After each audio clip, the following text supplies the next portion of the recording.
നമസ്തേ, പുത്തൻപുലരിയിലേക്ക് സ്വാഗതം. ഞാൻ നീലിമ ഭാസ്കർ. നമസ്തേ, എല്ലാ പ്രേക്ഷകർക്കും സ്വാഗതം. ഞാൻ MK വിനോദ്. നമുക്ക് ആദ്യം പ്രധാന വാർത്തകൾ നോക്കാം. അതെ, നമ്മുടേതായ ഒരു വാർത്തയുണ്ട്. അതെ, ആ വാർത്തയിൽ നിന്ന് തന്നെ നമുക്ക് ആരംഭിക്കാം. ഓക്കെ. തമിഴ്നാട് മധുരൈ തിരുപ്പൻകുണ്ട്രം മുരുകക്ഷേത്രത്തിന് സമീപം മൃഗഹത്യ നടത്താൻ ശ്രമം. ജിഹാദി നീക്കത്തിനെതിരെ പ്രതിഷേധം ശക്തമാക്കി മുരുക ഭക്തർ. ഭക്തമുന്നേറ്റം ചെറുക്കാൻ പ്രദേശത്ത് നടപ്പാക്കിയത് നിരോധനാജ്ഞ. സമരത്തിൽ പങ്കെടുത്ത BJP നേതാവ് H. രാജയ്ക്കെതിരെ കേസ്. രാഷ്ട്രീയ നേതാക്കൾക്ക് ക്ഷേത്രത്തിൽ വിലക്ക്.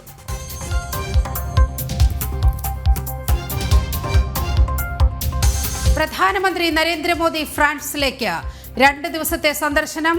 ഫ്രഞ്ച് പ്രസിഡന്റിന്റെ പ്രത്യേക ക്ഷണപ്രകാരം പാരീസിൽ AI ഉച്ചകോടിയിലും മോദി പങ്കെടുക്കും.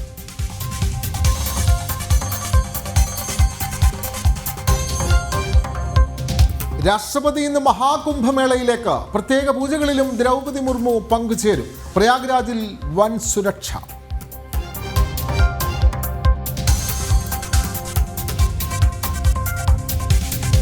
പകുതി വില തട്ടിപ്പിൽ അന്വേഷണം ഊർജിതം. പ്രത്യേക അന്വേഷണ സംഘത്തെ ഇന്ന് രൂപീകരിക്കും.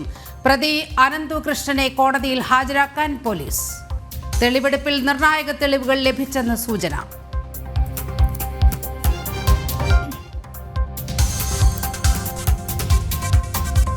സംസ്ഥാന ബജറ്റിൽ നെൽകർഷകരെ അവഗണിച്ചതിൽ പ്രതിഷേധം ശക്തം. സംരക്ഷണ സമിതിയുടെ നേതൃത്വത്തിൽ കുട്ടനാട്ടിൽ ഇന്ന് കർഷകരുടെ പ്രതിഷേധാഗ്നി. പാടശേഖരങ്ങളിലും വീടുകളിലും പ്രതിഷേധ ജ്വാല തെളിയിക്കും.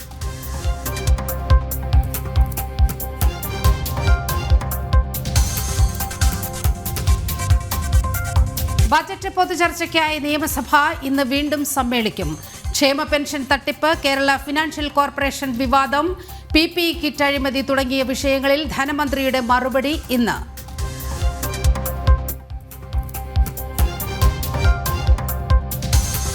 ഇംഗ്ലണ്ടിനെതിരായ ഏകദിന പരമ്പര സ്വന്തമാക്കി ഇന്ത്യ. ഇംഗ്ലണ്ടിനെ തോൽപ്പിച്ചത് 4 വിക്കറ്റിന്. രോഹിത് ശർമ്മയ്ക്ക് സെഞ്ചുറി.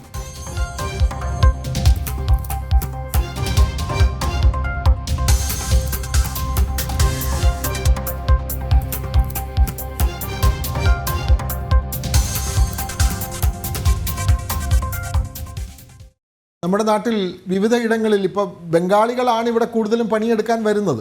വിവിധ ഇടങ്ങളിൽ അവർ താമസിക്കുന്നു. പക്ഷേ ഇവർ ബംഗാളികളല്ല എന്ന്. ബംഗാളികൾ മാത്രമല്ല, ബംഗ്ലാദേശിൽ നിന്നുള്ള നിരവധി പേർ സംസ്ഥാനത്ത് തമ്പടിക്കുന്ന ഒരു സാഹചര്യമുണ്ട്. കഴിഞ്ഞ ദിവസം തന്നെ കൊച്ചിയിൽ നിന്നും 40ഓളം പേർ ഒരു മാസത്തിനകം പിടിയിലാകുന്ന സാഹചര്യമുണ്ടായി. ഇപ്പോൾ തിരുവനന്തപുരത്ത് നിന്നും അതുപോലെ വാർത്തകൾ വരികയാണ്. സംസ്ഥാനത്തെ വിവിധ ഇടങ്ങളിൽ ബംഗ്ലാദേശ് സ്വദേശികൾ അനധികൃതമായി താമസിക്കുന്നുവെന്ന ഇന്റലിജൻസ് റിപ്പോർട്ടിന്റെ അടിസ്ഥാനത്തിൽ അന്വേഷണം തുടരുകയാണ്. 2 മാസത്തിനുള്ളിൽ തിരുവനന്തപുരത്ത് നിന്ന് മാത്രം 5 ബംഗ്ലാദേശ് സ്വദേശികളെയാണ് പോലീസ് അറസ്റ്റ് ചെയ്തത്. മണക്കാട് സേവ് പലസ്തീൻ എന്ന പോസ്റ്റർ പതിപ്പിച്ച സംഭവത്തിൽ തിരുവനന്തപുരം ജില്ലയിൽ തീവ്രവാദ വിരുദ്ധ സ്ക്വാഡിന്റെയും നേതൃത്വത്തിലാണ് അന്വേഷണം ഊർജിതമാക്കുന്നത്. വിവരങ്ങളുമായി രശ്മി കാർത്തിക ചേരുകയാണ്. രശ്മി, കൊച്ചിയിൽ നിന്നാണ് ഏറ്റവും അധികം ബംഗ്ലാദേശികൾ പിടിയിലാകുന്ന സാഹചര്യം ഉണ്ടായത്. ഇപ്പോൾ തിരുവനന്തപുരത്ത് നിന്നും സമാനമായ രീതിയിൽ ബംഗ്ലാദേശി സ്വദേശികളെ അറസ്റ്റ് ചെയ്യുന്ന സാഹചര്യം ഉണ്ടാവുകയാണ്. എന്താണ് പോലീസിൽ നിന്നും അതുപോലെ വിവിധ അന്വേഷണ ഏജൻസികളിൽ നിന്നും നമുക്ക് ലഭിക്കുന്ന വിവരം?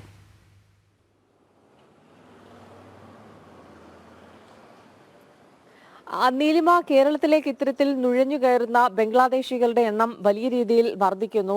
കഴിഞ്ഞ കുറേ കാലമായി ഇത്തരത്തിൽ ഈ ബംഗ്ലാദേശികളെ അറസ്റ്റ് ചെയ്യുന്നത് വലിയ രീതിയിൽ അവരുടെ എണ്ണം വർദ്ധിച്ചിരുന്നു. നീലിമ സൂചിപ്പിച്ചതുപോലെ തന്നെ ഏറ്റവും കൂടുതൽ പേരെ അറസ്റ്റ് ചെയ്തിട്ടുള്ളത് അത് എറണാകുളത്ത് നിന്നാണ്. മുനമ്പത്ത് നിന്ന് ഉൾപ്പെടെ നിരവധി പേരെ ഈ അടുത്തിടയ്ക്ക് അറസ്റ്റ് ചെയ്യുന്ന ഒരു സാഹചര്യം ഉണ്ടായിരുന്നു. സമാനമായ രീതിയിൽ തിരുവനന്തപുരത്തും ഈ ബംഗ്ലാദേശികൾ നുഴഞ്ഞു കയറുന്നത് വർദ്ധിക്കുന്നു എന്നുള്ളതാണ് ഇപ്പോൾ നിലവിൽ നമുക്ക് കണ്ടുവരാൻ കഴിഞ്ഞത്. കഴിഞ്ഞ 2 മാസത്തിനുള്ളിൽ തിരുവനന്തപുരത്ത് നിന്നും 5 പേരെയാണ് പോലീസ് കസ്റ്റഡിയിലെടുത്തത്.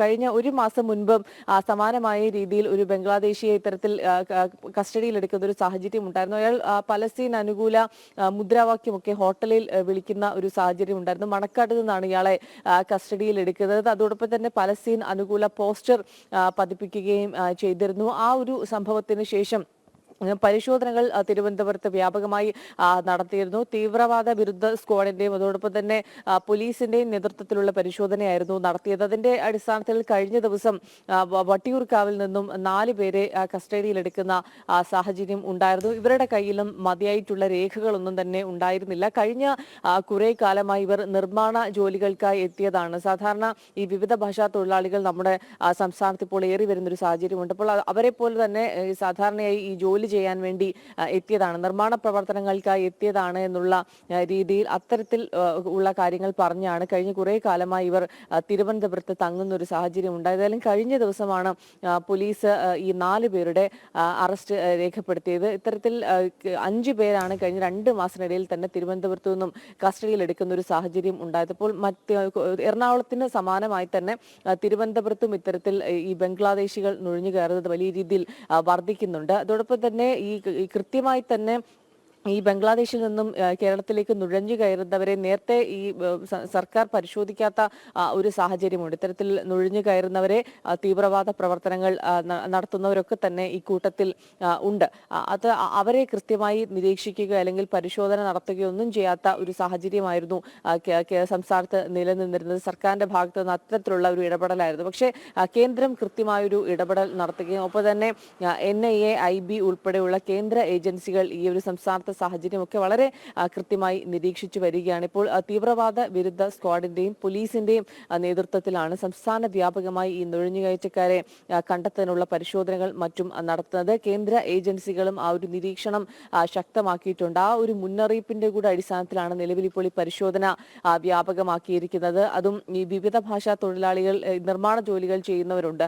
അവർക്കിടയിൽ എത്തിയാണ് ഈ പരിശോധന കൂടുതൽ വ്യാപിപ്പിക്കുന്നത്. അതായത് അവരുടെ തിരിച്ചറിയൽ രേഖകൾ ഉൾപ്പെടെ പരിശോധിച്ചുകൊണ്ടുള്ള നടപടികളാണ് മുന്നോട്ട് പോകുന്നത്. ഏതായാലും വരും ദിവസങ്ങളിലും ഇത്തരത്തിൽ ഈ നുഴഞ്ഞുകയറ്റക്കാരെ കണ്ടെത്താനുള്ള പരിശോധന അത് കാര്യക്ഷമമായി ഉണ്ടാകുമെന്നുള്ളതാണ് പോലീസിൽ നിന്നും അറിയാൻ കഴിയുന്നത്. ഇപ്പോൾ തീവ്രവാദ വിരുദ്ധ സ്ക്വാഡിന്റെയും പോലീസിന്റെയും ഒക്കെ നേതൃത്വത്തിലാണ് വിശദമായ ഒരു പരിശോധന നടത്തുന്നത്. കേന്ദ്ര ഇടപെടലിന്റെ തരത്തിൽ കേന്ദ്രം ഒരു നിർദ്ദേശമൊക്കെ സംസ്ഥാനത്തിന് നൽകിയെന്ന് റിപ്പോർട്ടൊക്കെ തേടുന്ന ഒരു സാഹചര്യം ഉണ്ടായിരുന്നു. അതിന്റെ കൂടി അടിസ്ഥാനത്തിലാണ് ഈ പരിശോധന ഇപ്പോൾ വ്യാപകമാക്കിയിരിക്കുന്നത്.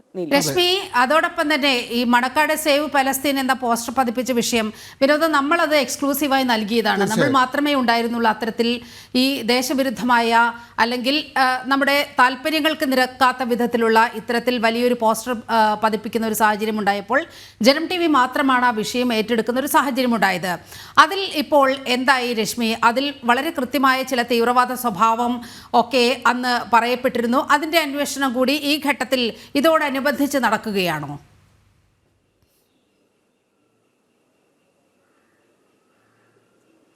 ഇതുമായി ബന്ധപ്പെട്ട് അന്വേഷണം പുരോഗമിക്കുകയാണ്. ഇയാൾക്ക് ഇത്തരത്തിൽ ഒരു ബന്ധമുണ്ട് എന്നുള്ള വ്യക്തമായതിന്റെ അടിസ്ഥാനത്തിലാണ് അറസ്റ്റ് ഉൾപ്പെടെ അന്ന് രേഖപ്പെടുത്തിയത്. ജനം TV ഇത് വളരെ വിശദമായി തന്നെ അന്ന് വാർത്ത നൽകിയിരുന്നതുമാണ്. അന്ന് ഒരു പലസ്തീൻ അനുകൂല പോസ്റ്റർ പതിപ്പിച്ചിരുന്നു. അതോടൊപ്പം തന്നെ സമീപത്തെ ഈ ഹോട്ടലിലൊക്കെ വെച്ച് പലസ്തീൻ അനുകൂല മുദ്രാവാക്യമൊക്കെ ഇയാൾ വിളിച്ചിരുന്നു. ഇതിന്റെ അടിസ്ഥാനത്തിലാണ് അന്ന് ഇയാളെ അറസ്റ്റ് ചെയ്യുന്ന സാഹചര്യം ഉണ്ടായിരുന്നത്. അതിന്റെ ഒരു കൂടി അടിസ്ഥാനത്തിൽ അതിൽ കൂടുതൽ അന്വേഷണം നടത്തിയതിന്റെ ഒക്കെ അടിസ്ഥാനത്തിലാണ് ഈ പരിശോധന തിരുവനന്തപുരത്ത്, അതായത് ഇയാളുമായി ബന്ധപ്പെട്ട് കൂടുതൽ ആളുകൾ തിരുവനന്തപുരത്ത് ഉണ്ട് എന്നുള്ളൊരു വിവരത്തിന്റെ അടിസ്ഥാനത്തിലാണ് ആ പരിശോധന ഈ തീവ്രവാദ വിരുദ്ധ സ്ക്വാഡിന്റെ ഒക്കെ നേതൃത്വത്തിൽ ഇപ്പോൾ ഈ പലയിടങ്ങളിലായി നടന്നു വരുന്നത്. ഏതായാലും കൂടുതൽ പേർ ഇത്തരത്തിൽ നുഴഞ്ഞു കയറുന്നു അല്ലെങ്കിൽ കേരളത്തിൽ ആ രീതിയിൽ വ്യാജ രേഖകൾ ഉൾപ്പെടെ കൈവശം വെച്ചുകൊണ്ട് ഇത്തരം തീവ്രവാദ വിരുദ്ധ ബന്ധമുള്ള പലരും കേരളത്തിൽ തങ്ങുന്നതായി പല ഇടങ്ങളിൽ വ്യാജ തിരിച്ചറിയൽ കാർഡിലും പേരിലും ഒക്കെ തന്നെ പലയിടങ്ങളിൽ തങ്ങുന്നതായിട്ടുള്ള വിവരം, അത് മറ്റു സ്ഥലങ്ങളിൽ നിന്നൊക്കെ ജോലിക്കായി വന്നതാണ് എന്നുള്ള വിവരത്തിന്റെ അടിസ്ഥാനത്തിലാണ് ഇവർ തങ്ങി വരുന്നത്. ഏതായാലും ഈ മണക്കാട് നിന്നും കസ്റ്റഡിയിലെടുത്തതിന്റെ ആ ഒരു പശ്ചാത്തലത്തിൽ കൂടിയാണ് തിരുവനന്തപുരത്ത് ഇപ്പോൾ ഇത്തരത്തിൽ അന്വേഷണം കൂടുതൽ വ്യാപിപ്പിക്കുന്നത് തീവ്രവാദ വിരുദ്ധ സ്ക്വാഡിന്റെ നേതൃത്വത്തിൽ. ഏതായാലും സംസ്ഥാന വ്യാപകമായി തന്നെ വരും ദിവസങ്ങളിൽ ഈ ഒരു പരിശോധന ഒരു നിരീക്ഷണമൊക്കെ കർശനമാക്കുമെന്നുള്ളത് പോലീസ് നിലവിൽ അറിയിച്ചിട്ടുണ്ട്. അതെ, നമ്മുടെ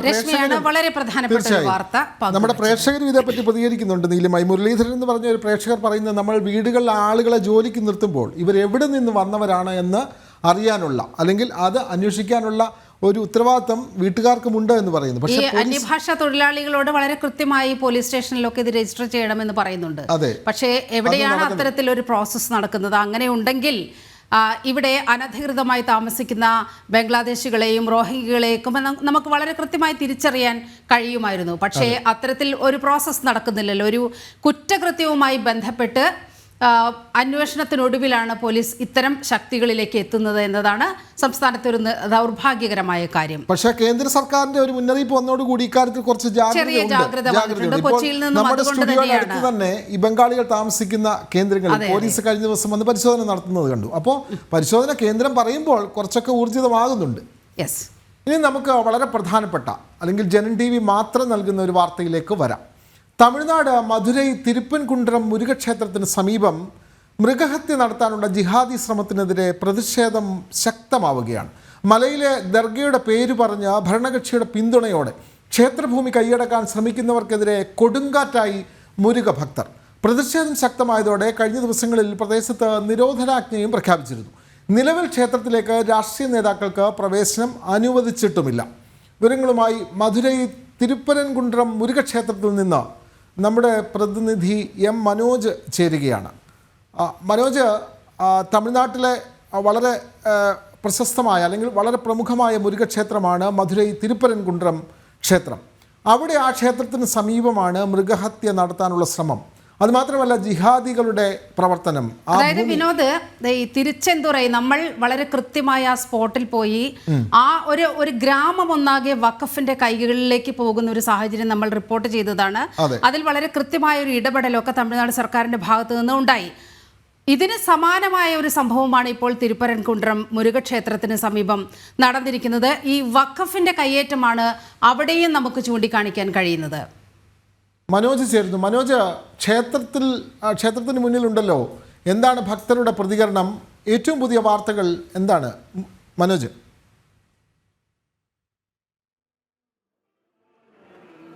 തീർച്ചയായും ഈ ഒരു ക്ഷേത്രം എന്ന് പറയുന്നത് മുരുകൻ്റെ 6 പടൈ വീടുകളിൽ ആദ്യത്തെ ക്ഷേത്രമാണ്. ഏറ്റവും പ്രധാനപ്പെട്ട ക്ഷേത്രം തന്നെയാണ്. അത്തരമൊരു ക്ഷേത്രത്തിന് സമീപമാണ് ഇങ്ങനെ ഒരു ശ്രമം നടന്നു വരുന്നത്. അതായത് മൃഗഹത്യ നടത്തുവാനുള്ള ഒരു ശ്രമം നടന്നു വരുന്നത്. നമ്മളിപ്പോൾ നിൽക്കുന്നതിന് ഈ പിന്നിലുള്ളതാണ് പ്രധാനപ്പെട്ട ഈ ഒരു ക്ഷേത്രം, മുരുകക്ഷേത്രം.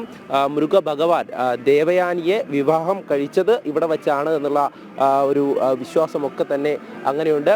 അത്തരത്തിൽ പ്രധാനപ്പെട്ട നിരവധി വിശ്വാസികൾ എത്തുന്ന, ഹൈന്ദവ വിശ്വാസികളൊക്കെ നിരവധിയായി എത്തുന്ന ക്ഷേത്രം, അതോടൊപ്പം തന്നെ നിരവധി വിവാഹങ്ങൾ നടക്കുന്ന ക്ഷേത്രം ആ ക്ഷേത്രത്തിന് സമീപമാണ്. അതായത് നമുക്ക് ആ ദൃശ്യങ്ങളിൽ കാണാൻ സാധിക്കും, ഒരു മലയാണ്. ഈ മലയ്ക്ക് ഉള്ളിലേക്കാണ് ആ ക്ഷേത്രം ഇരിക്കുന്നത്. അതിന് മുകളിലാണ് ഇത്തരത്തിലൊരു ദർഗ എന്നുള്ള പേരിൽ ഈ സിക്കന്ദർ ഷാ, അതായത് പഴയ കാലത്തൊരു സുൽത്താൻ്റെ പേരാണ്, അത്തരത്തിലൊരു സുൽത്താൻ്റെ ദർഗ ആണ് എന്ന് പറഞ്ഞ് ഇങ്ങനെ ഒരു ശ്രമം അവിടെ ഉണ്ടാകുന്നത്. ഇതിൻ്റെ തുടക്കം എന്ന് പറയുന്നത് അത്തരത്തിലൊരു സൈൻ ബോർഡ് സ്ഥാപിക്കുന്നുണ്ടായിരുന്നു. അതായത് ഈ ദർഗയുടെ ഒരു കമ്മിറ്റിയുണ്ട്, അവരാണ് ഇത്തരത്തിലൊരു പോസ്റ്റർ സ്ഥാപിക്കുന്നത്. അതിനുശേഷം പിന്നാലെ ഈ ക്ഷേത്ര ഭാരവാഹികൾ ചേർന്ന് ആ പോസ്റ്ററുകൾ അവിടെ നിന്ന് നീക്കം ചെയ്യുന്നു. പിന്നാലെയാണ് ഈ കുറച്ച് മൃഗങ്ങളുമായി, അതായത് വളർത്തുമൃഗങ്ങളുമായി ചിലർ ഇങ്ങോട്ടേക്ക് എത്തുന്നത്. ആ ഡിസംബർ മാസത്തിൽ എത്തുമ്പോൾ ഇവിടെ പോലീസ് അവരോട് ചോദിക്കുന്നു, എന്തിനാണ് നിങ്ങൾ ഈ മൃഗങ്ങളുമായി അങ്ങോട്ടേക്ക് പോകുന്നതെന്ന്. അപ്പോൾ ആ സമയത്ത് അവർ പറയുന്നത്, അതായത് ഞങ്ങൾക്ക് ദർഗയിലേക്ക് പോകണം, അതിന് സമീപത്ത് ഇത്തരത്തിൽ ഒരു മൃഗഹത്യ നടത്തണമെന്നുള്ളതാണ്, അത്തരത്തിലൊരു ആചാരമുണ്ട് എന്നുള്ള നിലയിലാണ് സംസാരിച്ചത്. എന്നാൽ അത് പോലീസ് അവിടെ വെച്ച് തടയുന്നു. പിന്നാലെ SDPI പോലുള്ള സംഘടനകൾ ഇതിനെ അനുകൂലിച്ചുകൊണ്ട്, അതായത് ഈ മൃഗഹത്യയെ അനുകൂലിച്ചുകൊണ്ട് ഇവിടേക്ക് എത്തി അവർക്ക് ഈ ഒരു മൃഗഹത്യ നടത്തിയേ പറ്റുകയുള്ളൂ എന്നുള്ള ഒരു അത്തരത്തിലൊരു പ്രതിഷേധവുമായി എത്തുകയായിരുന്നു. പിന്നാലെയാണ് ഹൈന്ദവ വിശ്വാസികൾ ചേർന്ന് അത്തരത്തിലൊരു ശ്രമത്തിനെതിരെ ഇവിടെ രംഗത്ത് വന്നത്. നേരത്തെ തന്നെ, അതായത് നൂറ്റാണ്ടുകൾക്ക് മുൻപ് തന്നെ പാണ്ഡ്യ രാജവംശകാലത്തൊക്കെ തന്നെ ഈ ക്ഷേത്രം പ്രസിദ്ധമായിരുന്നു. ആ സമയത്ത് തന്നെയാണ് ഇത്തരത്തിൽ ഈ മലയിൽ, അതായത് ഈ ക്ഷേത്രം മാത്രമല്ല, ഇതിന് മുകളിൽ മറ്റൊരു ക്ഷേത്രം കൂടെയുണ്ട്, കാശി വിശ്വനാഥ ക്ഷേത്രം. അതോടൊപ്പം തന്നെ ഇതിന് സമീപത്തായി പള്ളിവാസൽ. അത്തരത്തിൽ ഏകദേശം ഒരു 3 ക്ഷേത്രങ്ങൾ കൊണ്ട് ചുറ്റപ്പെട്ടതാണ് ഈ ഒരു മല. ഈ മലയ്ക്ക് മുകളിലാണ് ഇത്തരത്തിലൊരു ദർഗ ഉള്ളത്.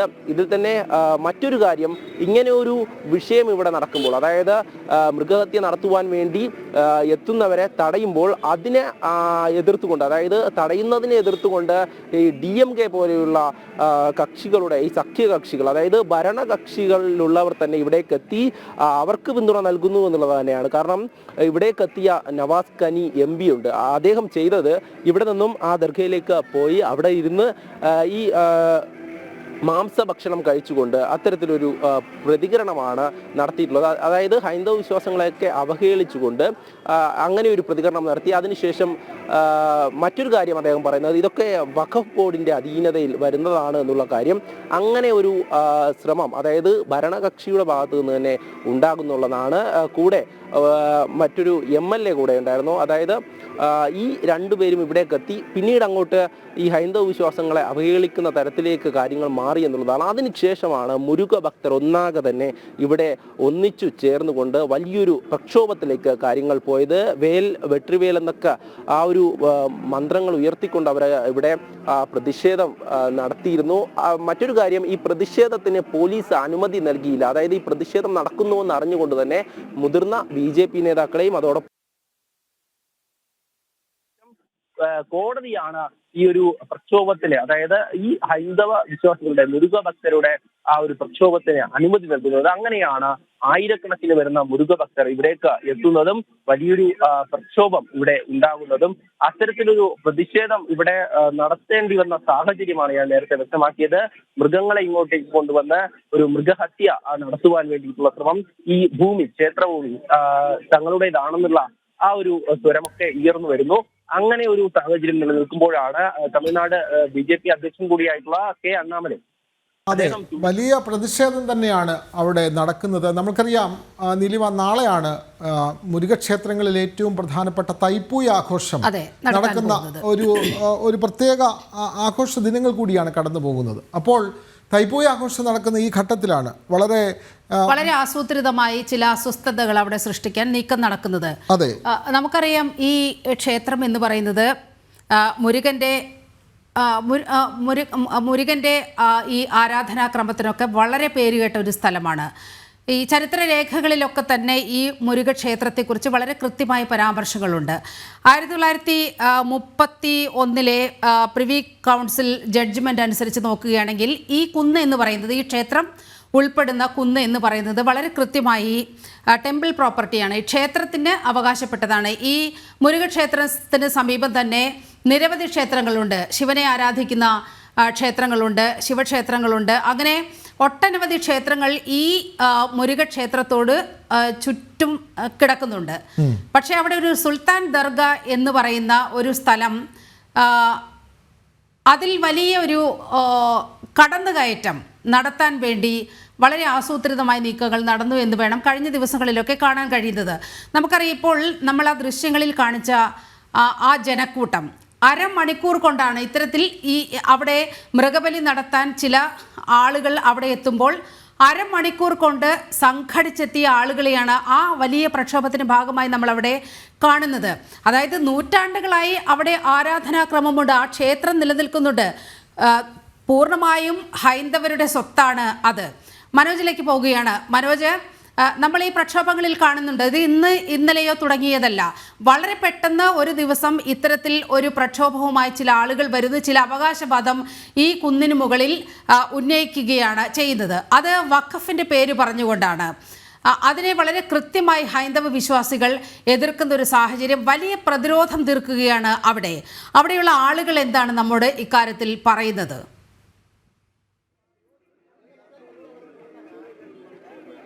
തീർച്ചയായും അത്തരത്തിലൊരു പ്രതിരോധം തന്നെയാണ് ഹൈന്ദവ വിശ്വാസികൾ തീർത്തിട്ടുള്ളത്. നേരത്തെ സൂചിപ്പിച്ചതുപോലെ വഖഫിൻ്റെ ഒരു ഭീഷണി അതൊക്കെ ഉയർത്തി, അത് ഭരണകക്ഷിയിലുള്ള MP അടക്കം ഉയർത്തുന്നു എന്നുള്ളത് തന്നെയാണ്. നമ്മളോടൊപ്പം ഇവിടെയുള്ള ഒരു അഡ്വക്കേറ്റ് കൂടെ ചേരുകയാണ്, അഡ്വക്കേറ്റ് വിഷ്ണുകാന്ത്. എന്തായാലും അദ്ദേഹം ഈ കാര്യങ്ങളെയൊക്കെ കുറിച്ച് റിസർച്ച് ചെയ്തിട്ടുള്ള ഒരാൾ കൂടിയാണ്. നിലവിൽ ഇപ്പോൾ എന്താ നിലമേലെ இருக்குங்க இங்கே இப்போ பார்த்தீங்கன்னா பிரச்சனைகள் மேற்கொண்டு பண்ணிகிட்ருக்காங்க. இப்போ கடைசியான முறையில் ஹிந்து முன்னணி சார்பில் ஒரு பெரிய ஆர்ப்பாட்டம் நடந்தது. ஹிந்துக்கள் எழுச்சிக்காக ஆர்ப்பாட்டம் நடந்தது. அந்த ஆர்ப்பாட்டத்துக்கு அப்புறமேலு அமைதியாக இருக்கிற மாதிரி இருக்குது. ஆனால் எந்த நிலைமைன்றது தெரியலை. எதுவுமே வந்து நமக்கு கரெக்டாக சொல்ல முடியாத சூழ்நிலையில் தான் இருக்குது. ஏன்னா இந்த திருப்பரங்குன்றம் பகுதியை சேர்ந்த இன்ஸ்பெக்டர் ஆஃப் போலீஸ் அவர் மேலே ஒரு ஃபேக் அலிகேஷன் ஒன்று வச்சுருக்காங்க. அடுத்து வந்து டிஸ்ட்ரிக்ட் கலெக்டர் மேலேயும் அலிகேஷன் வைக்கிறாங்க. ஏன்னா ஹிந்துக்களுக்காக யாராவது ஒருத்தவங்க குரல் கொடுக்குறாங்க அப்படின்னா அவங்கள ஃபுல்லாமே குற்றம் சாட்டுறாங்க. அவங்கள ஃபுல்லாமே தப்பு பண்ணுறவங்க அப்படின்ற மாதிரியும் பொய்யான விஷயங்களை பரப்பிக்கிட்டு வர்றாங்க. இங்கே யாருமே வந்து ஒருத்தருக்கு ஒருத்தர் சார்ந்தவங்க இல்லை. இஸ்லாமியர்களுக்கும் முஸ்லீம்ஸுக்கும் ஹிந்துக்களுக்கும் சார்ந்து யாருமே பேசலை. எல்லாருமே உண்மைத்தன்மையை தர்ம வழிபடி தான் பேசிகிட்டு இருக்காங்க. அதுதான் வந்து இப்போ நடந்துட்டு இருக்கு. தர்மம் இந்த டெம்பிள் பக்கம் தான் இருக்குது. தர்மம் வந்து முருகன் பக்கம் தான் இருக்குது. ஏன்னா முருகன் கோயிலை வந்து ஆட்சி பண்ணது யார், முருகன் கோயில் யார் நிறுவுனாங்கன்னு பார்த்தீங்கன்னா பாண்டிய மன்னர்கள் தான் வந்து நிறுவுனாங்க. ஸோ நமக்கு இதுலேருந்தே நமக்கு என்ன தெரியணும்னா நம்ம நாட்டோட தேசத்தோட இது என்னன்னு பார்த்தீங்கன்னா ஹிந்து தர்மம் தான், சனாதன தர்மம் ஹிந்து தர்மம் தான். அதனால் இஸ்லாமியர்களாக இருக்கட்டும், கிறிஸ்டின்ஸாக இருக்கட்டும், இவங்க எல்லாமே வந்து வெளிநாட்டிலேருந்து வந்தவங்க தான், நம்மளை ஆட்சி பண்ணுறதுக்காக வந்தவங்க தான். அதனால் நம்மளோட தீர்ப்பும் பார்த்திங்கன்னா கோயிலுக்கு ஃபேவராக தான் இருக்குது. நிறைய இந்து முன்னணி லீடர்ஸ்னு எல்லாம் கைது பண்ணுங்க. அந்த டே நீங்கள் எங்கே இருந்தீங்கன்னா? அந்த ஹிந்து முன்னணி லீடர்ஸை கைது பண்ணுறப்ப என்னையும் கைது பண்ணாங்க. நான் இந்த ஊர்லேயே இல்லை. எனக்கு தகவல் வந்தோடனே நான் என்ன பண்ணிட்டேன்னா, தேனி இருக்குல்ல, அதர் டிஸ்ட்ரிக்ட் மதுரை டிஸ்ட்ரிக்டில், ஏன்னா 144 வந்து எங்கே போட்டாங்கன்னா மதுரை மட்டும்தான் போட்டிருந்தாங்க. ஏதாவது இஷ்யூ ரைஸ் ஆயிருன்னு சொல்லி நான் தேனி போயிட்டேன். தேனி போன பிறகு போலீஸ் பார்த்தீங்கன்னா தேனியில் காலை 4 மணிக்கு வந்து என்னைய பர்பஸாகவே வந்து என்னையே வந்து அரெஸ்ட் பண்ணுற மாதிரி எடுத்துகிட்டு போயிட்டாங்க. நான் அட்வொகேட்டாக அங்கே கொஸ்டின் கேட்டிருக்கலாம். ஆனால் எப்படி, நான் ஒரு 3 பேர் மட்டும்தான் இருக்கோம். போலீஸ் பார்த்தீங்கன்னா ஒரு டெம்போ நிறையா வந்திருக்காங்க. அவங்கக்கிட்ட நான் எப்படி கேள்வி கேட்குறது? என்னால் கேள்வி கேட்க முடியாத சூழ்நிலை. அப்புறமேல நான் அரெஸ்ட் ஆகி தான் இருந்தேன். இங்கே மிருகபலி, அதை அனிமல்ஸை கொண்டு வந்தீங்க இல்லையா, அந்த ஒரு ஆச்சாரம் இருக்கா இங்கே? அந்த மாதிரி எதுவுமே வந்து கிடையாது. என்னென்னா நமக்கு நல்லா தெரியும், முருகனை வழிபடுறது வந்து கௌமாரம் அப்படின்னு சொல்லுவோம். அடுத்து வந்து சைவம் சார்ந்த விஷயம். அதாவது முருகன் நம்ம இந்த மலையவே வந்து கடவுளாக பார்த்துட்ருக்கோம். அப்படி இருக்கக்கூடிய சூழ்நிலையில் இந்த மாதிரி எந்த விதமான பலியிடுறது கிடையாது. ஆனால் அதுக்கு ட்ரை பண்ணுறேன். அதுக்கு முயற்சி பண்ணனால தான் இப்போ இந்த பிரச்சனையே வந்துச்சு. பிரச்சனை எங்கேருந்து வருது அப்படின்னு சொல்லி பார்த்தீங்கன்னா, நாங்கள் வந்து ஆடு பலியிடுவோம், கோழி பலியிடுவோம், அது என்ன மலைக்கு மேலே தான் பலியிடுவோம் அப்படின்னு சொல்லி இவங்க கொண்டு போகிறப்ப தான் பிரச்சனை வந்தது ஒன்று. 2வது விஷயம் வந்து இந்த மலையவே வந்து சிக்கந்தர் மலை அப்படின்னு சொல்லி போஸ்ட் ஓட்டின பிறகு தான் இங்கே பிரச்சனையாச்சு. பிரச்சனை யார் உருவாக்குனான்றது ஃபஸ்ட்டு நம்ம தெரிஞ்சுக்கணும்ல. எல்லாருமே வந்து பிரச்சனை வந்து ஹிந்து முன்னணியோ ஆர்எஸ்எஸ் காரங்களோ உருவாக்குன மாதிரி வெளியில் வந்து இப்போ ஃபேக் ப்ரொபகண்டா பண்ணுறாங்க. யாருமே வந்து ஹிந்துத்துவ காரங்க யாருமே பண்ணலை. ஆடை பலியிடுவோன்னு சொல்லி கொண்டு போன பிறகு தான் பிரச்சனை. எஸ்டிபி காரங்க இதில் பூண்டு பிரச்சனை. இந்த ஆட்டுக்குட்டி பலியிடுவோம் அப்படின்னு சொல்கிறப்ப போலீஸ் சைடுலேருந்து எல்லாமே எடுத்து பார்த்துருப்பாங்க. ஒவ்வொருத்தவங்கள்ட்டையும் அட்ரஸ் கேட்பாங்க. இப்போ என்னை எப்படி அரெஸ்ட் பண்ணுறப்ப என் அட்ரஸ் கேட்டாங்க, நான் என்னவா இருக்கேன் எல்லாமே கேட்டாங்களோ அந்த மாதிரி அவங்களையும் கேட்பாங்க. இதுக்கான முக்கிய காரணம் யார் பண்ணுறாங்கன்னு பார்த்தீங்கன்னா எஸ்டிபிஐயில் இருக்கவங்க தான் பண்ணிகிட்ருக்காங்க. எஸ்டிபிஐ காரங்க தான் வந்து நம்ம ஆர்டிஐ ஃபைல் பண்ணி ஆர்டிஐ போட்டால் கூட நமக்கு டீட்டெயில்ஸ் எல்லாமே கிடச்சிரும் யார் பண்ணுறான்னு சொல்லி. அரெஸ்ட் ஆகிறவங்க எல்லாருமே எஸ்டிபிஐ சேர்ந்தவங்க தான். டிஎம்கே கட்சி இதை சப்போர்ட் பண்ணுது. டிஎம்கே பொலிட்டிஷியல் பீப்புள் வந்து சப்போர்ட் பண்ணுறாங்க இல்லையான்னு சொல்ல தெரில. ஆனால் இந்த பிரச்சனையை பற்றி சிஎம் ஸ்டாலின் அவர் வந்து இப்போ வரை எந்த விதமான ஒரு ப்ரெஸ் மீட்டு கூட கொடுக்கல. இதை பார்க்குறப்ப அவங்க இன்டெரக்டாக சப்போர்ட் பண்ணுறாங்களோன்றது தோணுது. அடுத்து எம்பி நவாஸ் கனின்றவர் பின்னாடி மலைக்கு பின்னாடி வந்து அருள்மிகு பிரியாணி சார், ஆமாம், கோயில் வாசலில் வச்சு பிரியாணி சாப்பிட்ருக்காங்க. பழனியாண்டவர் கோயில் வாசலில் பக்கத்தில் மலையேற பகுதியில் வந்து பிரியாணி சாப்பிட்ருக்காங்க. இதெல்லாம் வந்து உணர்வை வந்து புண்படுத்தினதுக்கு சமம் தான். அந்த மாதிரி உணர்வு புண்பட்டனால தான் பிரச்சனைகள் வந்து அடுத்தடுத்து வந்தது. அப்துல் சமாத் எம்எல்ஏ இங்கே வந்தீங்களா? ஆமாம், அவரும் வந்தார். ஃபஸ்ட் அப்துல் சமாத் வந்தார், எம்பி நவாஸ் கனி வந்தாங்க. எம்பி நவாஸ் கனி வந்தப்போ ஒரு பையன் என்ன பண்ணுறாரு அப்படின்னா, இந்த மேலே இருக்கக்கூடிய தர்காவானதோ மசூதியானதோ வக்ஃபு போர்டு கீழே வருதா அப்படின்னு சொல்லி ஒரு கேள்வி கேட்குறாரு. அவர் கேள்வி கேட்டோடனையும் அவர் எம்பி என்ன பண்ணுறாரு அப்படின்னா, இது வக்ஃபு ப்ராப்பர்ட்டி கீழே தான் வருது அப்படின்னு சொல்லிட்டு போயிடுறாரு. ஓனர்ஷிப் உருவாக்குற அப்படி ஒரு பிரச்சனையை உருவாக்கணும்னு சொல்லி அவர் சொல்லிட்டு போயிடுறாரு. அவர் சொன்ன பிறகு அந்த பையனை மேலே கேஸ் ஃபைல் பண்ணுறாங்க. மொத்தம் 8 செக்ஷனுக்கு கீழே கேஸ் ஃபைல் பண்ணுறாங்க. அந்த பையனுக்கு வந்து அப்புறமேல் நம்ம தான் வந்து ஏபி எடுத்து கொடுத்தோம். அப்புறம் இந்த போராட்டம் நடந்தது இல்லையா, அதில் பிஜேபி லீடர் எச் ராஜா மேலே கேஸ் போட்டிருக்கு. அதை பற்றி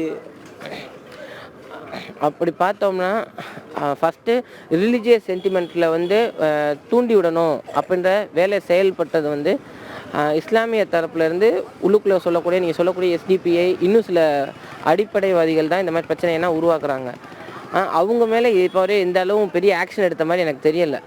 அதாவது ஊர் விட்டு ஊர் இங்கே இருந்தால் பிரச்சனை வந்துடும் சொல்லி தான் நம்ம தேனின்ற ஒரு அதர் டிஸ்ட்ரிக்ட்டுக்கு போகிறோம். அங்கேருந்து நம்மளை காலையில் 144 போட்டிருக்காங்கன்றனால காலைல 3:30 மணிக்கு ஏதோ அக்யூஸ்டை ட்ரீட் பண்ணுற மாதிரி அங்கேருந்து கூப்பிட்டு வந்தது பெரிய தப்பு. அதே மாதிரி தான் நமக்கு எதிரான சில செயல்கள் நடக்குது.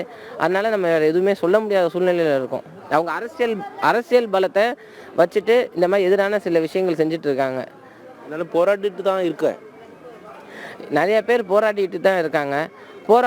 போராட்டம்ன்றது வந்து எப்படி சொல்கிறதுனா, யாருமே வந்து அமிக்கபிள் செட்டில்மெண்ட் பேச்சுவார்த்தைக்குன்னு சொல்லி இவங்க சொல்கிற மாதிரி எதுவுமே நடக்கலை. ஏதாவது கூட்டு வந்து பேச்சுவார்த்தைக்குன்னு சொல்லி யாருமே பண்ணலை. இது வந்து பெரிய போராட்டமாக நடத்துகிற மாதிரி தான் இருக்குது. ஏன்னா நான் சொல்கிறேன்ல, நம்ம தமிழ்நாட்டோட சிஎம்ஏ வந்து இதை வந்து எந்த விதமான ஒரு கொஸ்டினும் அரைஸ் பண்ணல. யாரை பார்த்து எம்பியை பார்த்து ஒரு கொஸ்டின் கூட கேட்கல. அப்படின்றப்ப எந்த நிலைமையில் இருக்கும். நேற்று கூட நியூஸில் பார்த்தேன் என்னென்னா, ஹெச்ஆர்என்சிலேருந்து கோயிலில் அர்ச்சகர்களுக்கு தட்டில் போடுற அந்த காசு இதை ஃபுல்லாமே வந்து கோயிலில் தான் உண்டியலில் தான் போடணும் அப்படின்றாங்க. இதுலேருந்தே தெரிய வேணாமா எந்த அளவு நம்மளை வந்து கண்ட்ரோல் பண்ணுறாங்கன்னு சொல்லி ரூல் ஓவர் பண்ணுறாங்க நம்மளை. இந்த தர்காவோட ஹிஸ்டரி என்ன? இதோட ஹிஸ்ட்ரின்னு சொல்கிறதுக்கு முன்னாடி இந்த பிரச்சனை எங்கேருந்து ஆரம்பிச்சிச்சு அப்படின்னு சொன்னால் இன்னும் தெளிவாக இருக்கும். அதாவது 1801 கேஸ் நடக்குது. அந்த கேஸ் நடக்கிறப்ப யாருக்கும் நடக்குதுன்னு பார்த்தீங்கன்னா, திருப்பரங்குன்றம் தேவஸ்தான ட்ரஸ்ட் போர்டு, அருள்மிகு சுப்பிரமணிய சுவாமி தேவஸ்தான ட்ரஸ்ட் போர்டு அவங்களுக்கும் கார்ப்பரேஷன் இந்த அப்போ நம்மளை வந்து ஈஸ்ட் இந்தியா கம்பெனி ஆங்கிலேயர் தான் ஆட்சி பண்ணியிருந்தான். அப்போ திருப்பரங்குன்றத்தை கார்ப்பரேஷன் அவன் வச்சுருந்தான். இந்த கார்ப்பரேஷனில் இருக்கவங்களுக்கும் ட்ரஸ்ட் போர்டுக்கும் ஒரு விதமான டிஸ்பியூட் அரைஸ் ஆகுது. அந்த டிஸ்பியூட் அரைஸ் ஆனோடனே என்ன ஸோ ரீசன்ஸ் என்னன்னு சொல்லி பார்த்தீங்கன்னா, இந்த நம்ம பார்க்கக்கூடிய கோயிலை சுற்றி இருக்கக்கூடிய கிரிவல பாதை, நம்ம ஒவ்வொரு பௌர்ணமிக்கும் கிரிவல பாதையில் நடப்போம். அந்த கிரிவல பாதை 4 ரத வீதி. இப்போ நம்ம நிற்கக்கூடியது சன்னதி தெரு, கீழே ரத வீதி, மேலே ரத வீதி, கோட்டை தெருன்னு சொல்லி மொத்தம் 4 ரத வீதி இருக்குது. 4 ரத வீதி. அடுத்து வந்து இந்த கிரிவல பாதை இது எல்லாமே யாருக்கு சொந்தம் அப்படின்ற ஒரு கேள்வி வந்து அப்பயே வந்திருக்கு 1801. அப்போ பெட்டிஷனர் யாருன்னு சொல்லி பார்த்தோம்னா நம்ம கோயிலோட ட்ரஸ்ட் போர்டு. என்ன சொல்கிறது, ரெஸ்பாண்டன்ட் சைடு யாருன்னு பார்த்தீங்கன்னா கார்ப்பரேஷனு. இப்படி இருக்கக்கூடிய சூழ்நிலையில் என்ன தீர்ப்பானது வருதுன்னு சொல்லி பார்த்தீங்கன்னா, കാലം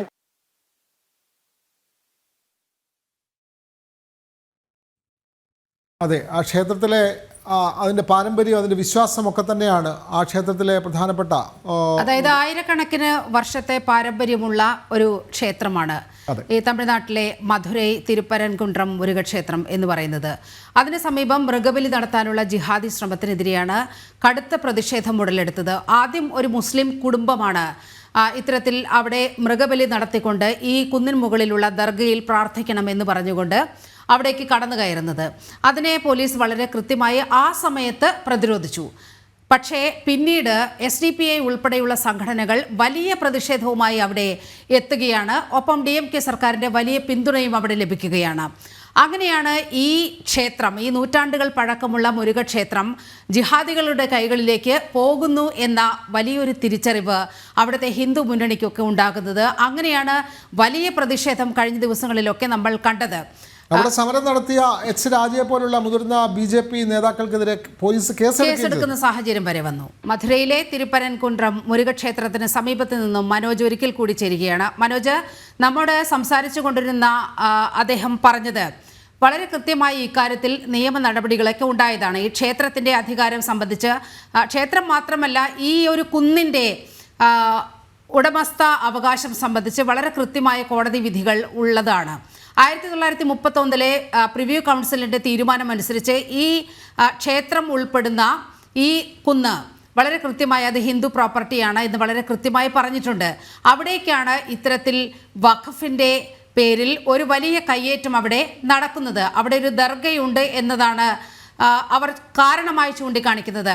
വിനോദം, നമുക്കറിയാം ഈ മുഗൾ സാമ്രാജ്യത്തിൻ്റെയൊക്കെ തേരോട്ടത്തിനിടയിൽ നമ്മുടെ ഒട്ടേറെ ക്ഷേത്രങ്ങൾ തകർക്കപ്പെടുന്ന സാഹചര്യമുണ്ടായി. അവിടെയെല്ലാം ടിപ്പുവിൻ്റെ പടയോട്ട കാലത്തൊക്കെ വളരെ കൃത്യമായി അവിടെ ക്ഷേത്രങ്ങളൊക്കെ തകർക്കപ്പെടുന്ന അവസ്ഥയുണ്ടായി. അതിനു മുകളിൽ ദർഗകൾ ഉയർന്നു വന്നു, മുസ്ലിം പള്ളികൾ ഉയർന്നു വന്നു. അതിൻ്റെയൊക്കെ പേരിലാണ് ഇപ്പോൾ വലിയ അവകാശവാദം ഉന്നയിക്കുന്നത്. ഒട്ടേറെ നിയമതർക്കങ്ങളുടെ ഭാഗമായി അതിൻ്റെ ഫലമായി ഇത് ഹൈന്ദവ സ്വത്താണ് എന്ന് പറഞ്ഞിട്ടും അവിടെ അതിക്രമിച്ചു കയറാനുള്ള നീക്കമാണ് അവിടെ നടക്കുന്നത്. മനോജ്, അവിടെ സമീപവാസികൾ നമ്മളോട് പങ്കുവെക്കുന്ന വിവരങ്ങൾ എന്തെല്ലാമാണ്? നമ്മുടെ പ്രേക്ഷകരിൽ തമിഴ് വംശജരായ പ്രേക്ഷകരും ഈ വാർത്ത കാണുന്നുണ്ട്. കുറുപ്പുസ്വാമിയെ പോലുള്ള പ്രേക്ഷകർ കാര്യത്തിൽ തമിഴിൽ തന്നെ പ്രതികരണം നമ്മുടെ ഓൺലൈനിൽ കുറിച്ചിട്ടുമുണ്ട്. മനോജ്, കേൾക്കാമോ? തീർച്ചയായും ഇവിടെയുള്ളവരുടെ കേൾക്കുന്നുണ്ട്. ഇവിടെയുള്ളവരുടെ പ്രതികരണത്തിലേക്ക് പോകാം. അതിനു മുൻപ് പ്രധാനപ്പെട്ട മറ്റൊരു കാര്യം, അതായത് 1923 ഈ വിഷയവുമായി ബന്ധപ്പെട്ട ഒരു പരാതി പോകുന്നത്. പിന്നീട് അത് 1931 നേരത്തെ പറഞ്ഞതുപോലെ തന്നെ പ്രിവി കൗൺസിൽ ഇത്തരത്തിൽ ക്ഷേത്രത്തിന് അനുകൂലമായി തന്നെ ഒരു ജഡ്ജ്മെന്റ് ഉണ്ടാകുന്നു. അതിനുശേഷം ഇങ്ങനെയുള്ള ശ്രമങ്ങൾ, അതായത് ഇവിടെ കാർത്തിക ദീപം പ്രധാനപ്പെട്ട ഒരു ചടങ്ങ് തന്നെയാണ്. ക്ഷേത്രത്തിന് മുകളിലായി തന്നെ അതിനുവേണ്ട സംവിധാനങ്ങളൊക്കെ ഒരുക്കിയിട്ടുണ്ട്. അത്തരത്തിൽ കാർത്തിക ദീപം തെളിക്കുമ്പോഴും ഇങ്ങനെ ചില ശ്രമങ്ങൾ, അതായത് ഈ ക്ഷേത്ര ആചാരങ്ങൾക്കെതിരെ ചില ശ്രമങ്ങൾ ഉണ്ടാകുന്നു എന്നുള്ളതാണ്. അതിൽ മറ്റൊരു കാര്യം സൂചിപ്പിക്കാനുള്ളത്, ദർഗ എന്ന് പറയുമ്പോഴും ഈ സിക്കന്ദർ ഷായുടെ, അദ്ദേഹം സുൽത്താനായിരുന്നു എന്നുള്ള കാര്യം തന്നെയാണ്. ഈ ചരിത്ര രേഖകൾ എടുത്ത് പരിശോധിക്കുമ്പോൾ അദ്ദേഹത്തിൻ്റെ ശരീരാവശിഷ്ടങ്ങൾ സംസ്കരിച്ചിട്ടുള്ളത് മറ്റൊരു സ്ഥലത്താണ്, ഓരിപ്പാളയം എന്നുള്ള ഒരു സ്ഥലത്താണ്. എന്നാൽ ഇതിനെ ദർഗ എന്ന് പറയുന്നതിൽ അതിന് പിന്നിൽ വസ്തുത എന്ന് പറയുന്നത് ഈ ഓരിപ്പാളയത്താണ് അദ്ദേഹത്തിൻ്റെ ശരീരാവശിഷ്ടം, അതായത് ബോഡി പാർട്സ് അങ്കത. அதாவது மேலே சொல்லக்கூடிய சுல்தான் பாதுஷா சிக்கந்தர் அவுலியா அப்படின்னு சொல்லக்கூடிய அவங்களோட தர்கா இருக்குது அப்படின்னு சொல்கிறாங்க. அதோட தர்கானா எப்போதுமே வந்து பாடி உள்ளே இருந்தால் அந்த பாடியை வந்து வணங்குறது தான் வந்து தர்கான்னு சொல்லுவாங்க. அந்த தர்காவில் பாடி இருக்கான்னு கேட்டால்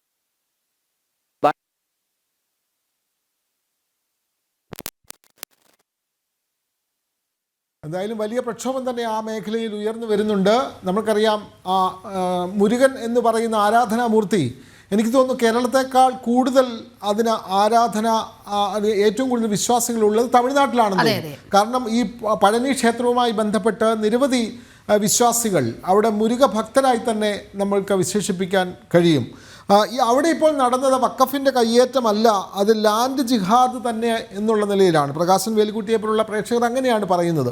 അതിനെ പലതരത്തിൽ വിശേഷിപ്പിക്കാം. പക്ഷേ നൂറ്റാണ്ടുകൾ പഴക്കമുള്ള ഈ ക്ഷേത്രത്തിലാണ് ഇത്തരത്തിൽ മൃഗഹത്യ നടത്തിക്കൊണ്ട് ഈ ക്ഷേത്രത്തിൻ്റെ അവകാശവാദം ഏറ്റെടുക്കാനുള്ള വലിയ ആസൂത്രിതമായ നീക്കമാണ് ഈ മധുരയിൽ നടക്കുന്നത്. വിനോദ്, ഇതിൽ ശ്രദ്ധിക്കേണ്ട ഒരു കാര്യം, ഇതിൽ ഒരു പറ്റം രാഷ്ട്രീയ കക്ഷികൾ, അത് ഇന്ത്യ മുന്നണിയുടെ ഭാഗമായി നിൽക്കുന്ന രാഷ്ട്രീയ കക്ഷികൾ സംയുക്തമായി പരാതി നൽകിയിരിക്കുകയാണ് ജില്ലാ കളക്ടർക്ക്. DMK ഉണ്ട്, ADMK ഉണ്ട്, CPM ഉണ്ട്, കോൺഗ്രസ് ഉണ്ട്. അതായത് അവിടെ മുസ്ലിം ജനവിഭാഗത്തിന് പ്രാർത്ഥിക്കാനുള്ള അവസരം ഒരുക്കി കൊടുക്കണമെന്ന് പറഞ്ഞുകൊണ്ടാണ്. മനോജ് വീണ്ടും ചേരുന്നുണ്ട്. മനോജ്, അവിടെ DMK ഉൾപ്പെടെയുള്ള കക്ഷികൾ, CPM ഉൾപ്പെടെയുള്ള കക്ഷികൾ പറയുന്നത് അവിടെ ഹിന്ദുത്വ ശക്തികൾ അവിടുത്തെ സമാധാനം തകർക്കാൻ ശ്രമിക്കുന്നു എന്നതാണ്. നോക്കൂ, ആ നഗരത്തിൻ്റെ തന്നെ ആ പ്രത്യേകത വെച്ച് നോക്കുമ്പോൾ എത്രയോ നൂറ്റാണ്ടുകളായി, ആയിരക്കണക്കിന് വർഷത്തെ പാരമ്പര്യമുള്ള ക്ഷേത്രം, അവിടെ ഒരു ക്ഷേത്ര നഗരിയായി തന്നെ നിലകൊള്ളുന്ന ഒരു സ്ഥലമാണ് ഈ മധുരയിലെ തിരുപ്പൻകുണ്ട്രം മുരുകക്ഷേത്രവും പരിസരവും എന്ന് പറയുന്നത്. അവിടെ സ്വൈര്യം കെടുത്താൻ ഹിന്ദുത്വ ശക്തികൾ ശ്രമിക്കുന്നു എന്നാണ് ഇവരുടെ എല്ലാം പരാതി. യഥാർത്ഥത്തിൽ ഇവർ ആർക്കാണ് ഒത്താശ ചെയ്യുന്നത് എന്ന് വളരെ കൃത്യമല്ലേ?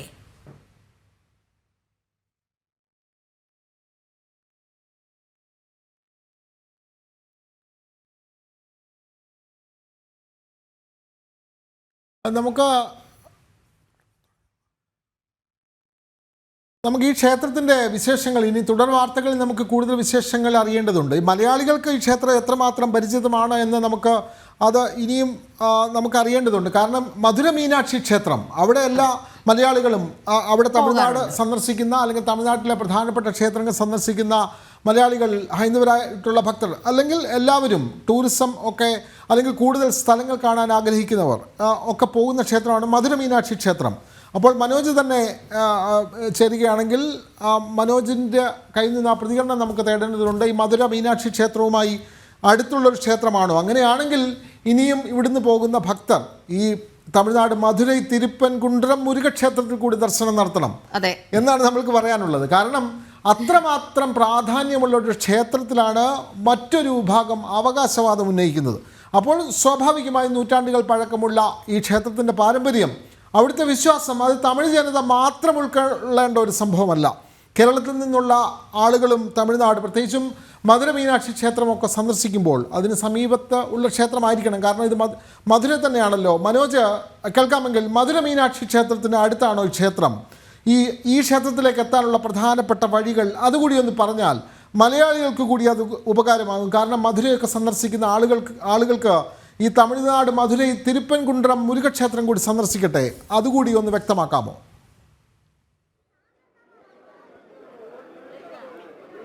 തീർച്ചയായും മധുരൈ ക്ഷേത്രത്തിന്, അതായത് മധുരൈ മീനാക്ഷിയമ്മൻ ക്ഷേത്രം ഏറെ പ്രസിദ്ധമായിട്ടുള്ള ക്ഷേത്രമാണ്. അതിന് കിലോമീറ്ററുകൾക്ക് പുറത്താണ് ഈ ഒരു ക്ഷേത്രമുള്ളത്.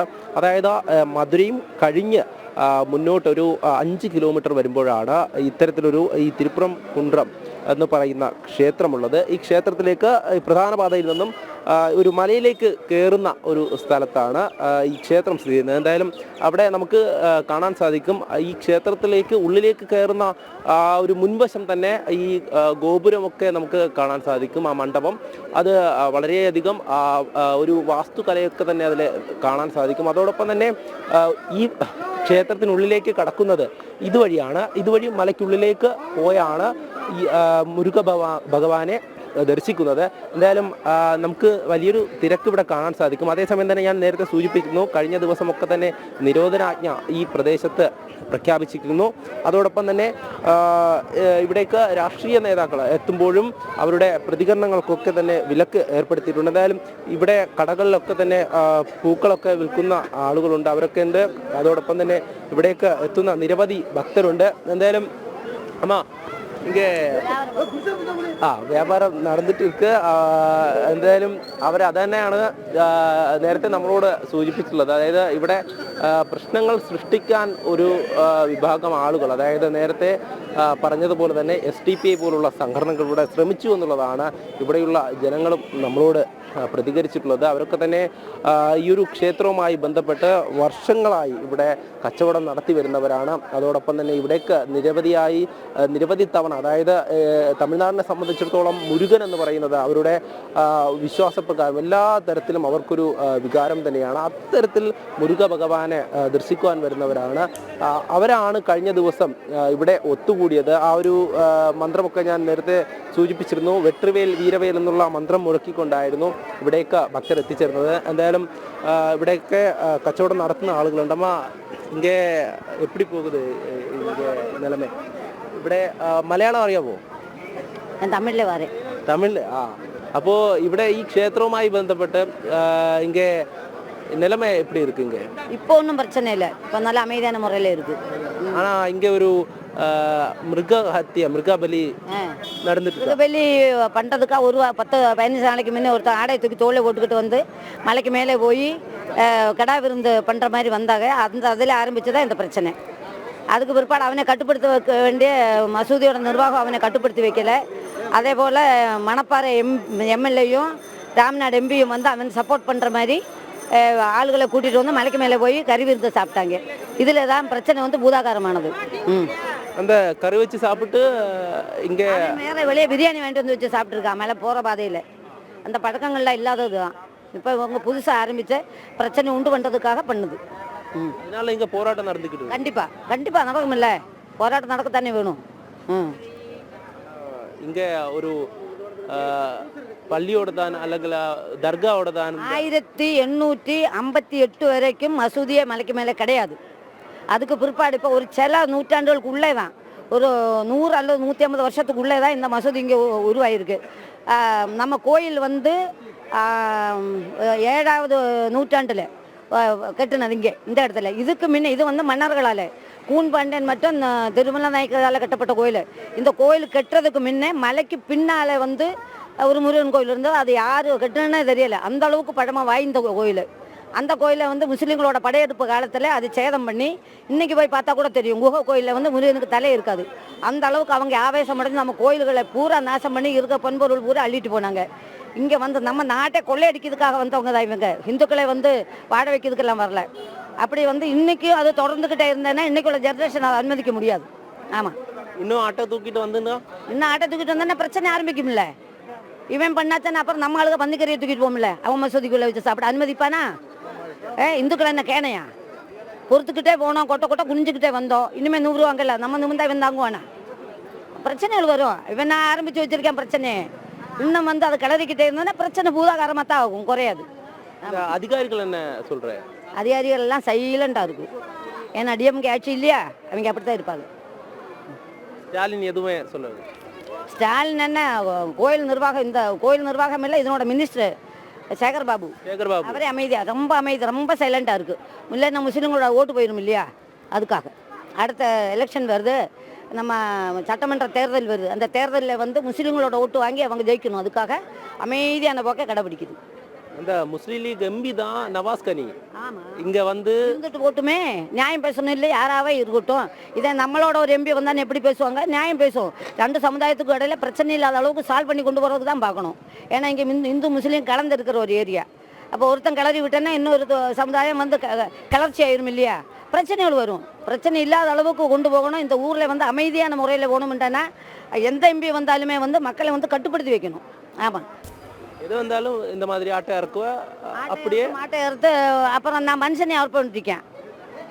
ஆடை கடை என்ன விட்டுறத நாங்கள் நாளைக்கு ஆலையை விட்டோம்னு நம்ம இன்ஸ்பெக்டர் இருக்கல, அவர் முன்னாலே சொல்லுது, எந்த ஆக்ஷனுமே எடுக்கலையே. அப்படி சொல்லிடுச்சு. ஆளுங்கட்சி அவங்களுக்கு ஃபுல் சப்போர்ட்டா இருக்கு, 100%. அப்படி இன்ஸ்பெக்டர் முன்னாடியே சொன்னாங்க. அது வீடியோ எல்லாம் இருக்கு, ஆதாரமே இருக்கு. ஆமா, அவங்க சொல்ற இது வகப் பூமி, வகப் போர்டு தான் இங்க. வக்ஃப் போர்டு உற்பத்தி ஆகுது 50 வருஷம் தான் ஆகுது. கோயில் உற்பத்தி ஆகுது எத்தனை ஜெனரேஷன் ஆகுது. நம்மளோட 1000 வருஷத்துக்கு எல்லாம் மேல 1343வது வருஷத்துல தானே இது. ஆமா, கோயில் என்னைக்கு வந்தது, மசூதி என்னைக்கு வந்துச்சு, அது எப்படி முன்ன மேல அடங்கி எல்லாம் போக மாட்டாங்க, பிரச்சனை. ஆமா, கோயில் வந்து அதனுடைய காலகட்டங்களே தெரியாது. இது கட்டினது கூட இந்த மன்னர்களும் தெரியும். ஆனால் பின்னால் உள்ள கோயில் கட்டின எந்த மன்னன்னே தெரியலை. எந்த காலத்தையும் நம்ம முன்னோர்கள் கட்டின கோயில் அது. போஸ்டர் பதிச்சிங்களா? போஸ்டர் தெரியல, அந்த விவரம் தெரியல. இந்த ஆட்டை கொண்டு வாங்க மனோஜ் காட்டி அதை பற்றி எல்லாம் ஒன்றும் இல்லை. ஆனால் மலைக்கு மேலே வந்து அவங்களுக்கு ஒரே ஒரு இதுதான் இருந்தது, சமாதி. இன்னைக்கு வந்து 5 சமாதி வந்திருக்கு. அது எப்படி வந்தது? அது எப்படி வந்துச்சு? அதாவது நம்ம கோயிலோட இடங்களை வந்து ஆக்கிரமிச்சு நாளைக்கு இன்னைக்கு மலைக்கு மேலே கடா விட்டுருவேன், நாளைக்கு கோயிலுக்குள்ளே வந்து கட்ட மாட்டான்றது என்ன இருக்குது? எல்லாமே நடக்கும். இவங்க ஆரம்பித்து வைக்கிறாங்க. மொத்தத்தில் வந்து பாபர் மசூதி மாதிரி ஒரு பிரச்சனை இங்கே உருவாக்கத்தான் போகிறாங்க. நல்லா தெரியும் வரும். இவங்க பிரச்சனை பண்ணாச்சுன்னா நம்ம ஆளுகளும் பிரச்சனை பண்ணும். இது வரைக்கும் அமைதியாக தான் இருக்கும். கிளறி விட்டுக்கிட்டே இருந்தானே பிரச்சனை தான் வரும். ஆமாம் മനോജ്, ശക്തമായ ഭാഷയിലാണ് ആ അമ്മ പ്രതികരിച്ചത്. முன்னே இருக்கு. ஆமாம், கோயில் தான் முன்னால் இருந்தது, இது மசூதியெல்லாம் பின்னால் வந்தது தான். கோயில் வந்து மன்னர் காலத்துக்கு முன்னாலேருந்து வந்தது. அப்போ இது வந்து இப்போ ஏற்பட்டது அதுவாசி. இது வந்து சாத்தியப்படாது. அந்த காலத்தில் செய்கிறான் அப்படின்னா மறைமுகமாக செஞ்சுருக்கலாம், சமைச்சிருக்கலாம், சாப்பிட்ருக்கலாம். இப்போ வந்து நாகரிக காலங்கள் டெவலப் ஆகிட்டே போகுது. இப்போ வந்து பழைய வெடிக்கு நான் வெட்டுவேன் அப்படின்னா எப்படி ஏற்றுக்க முடியும்?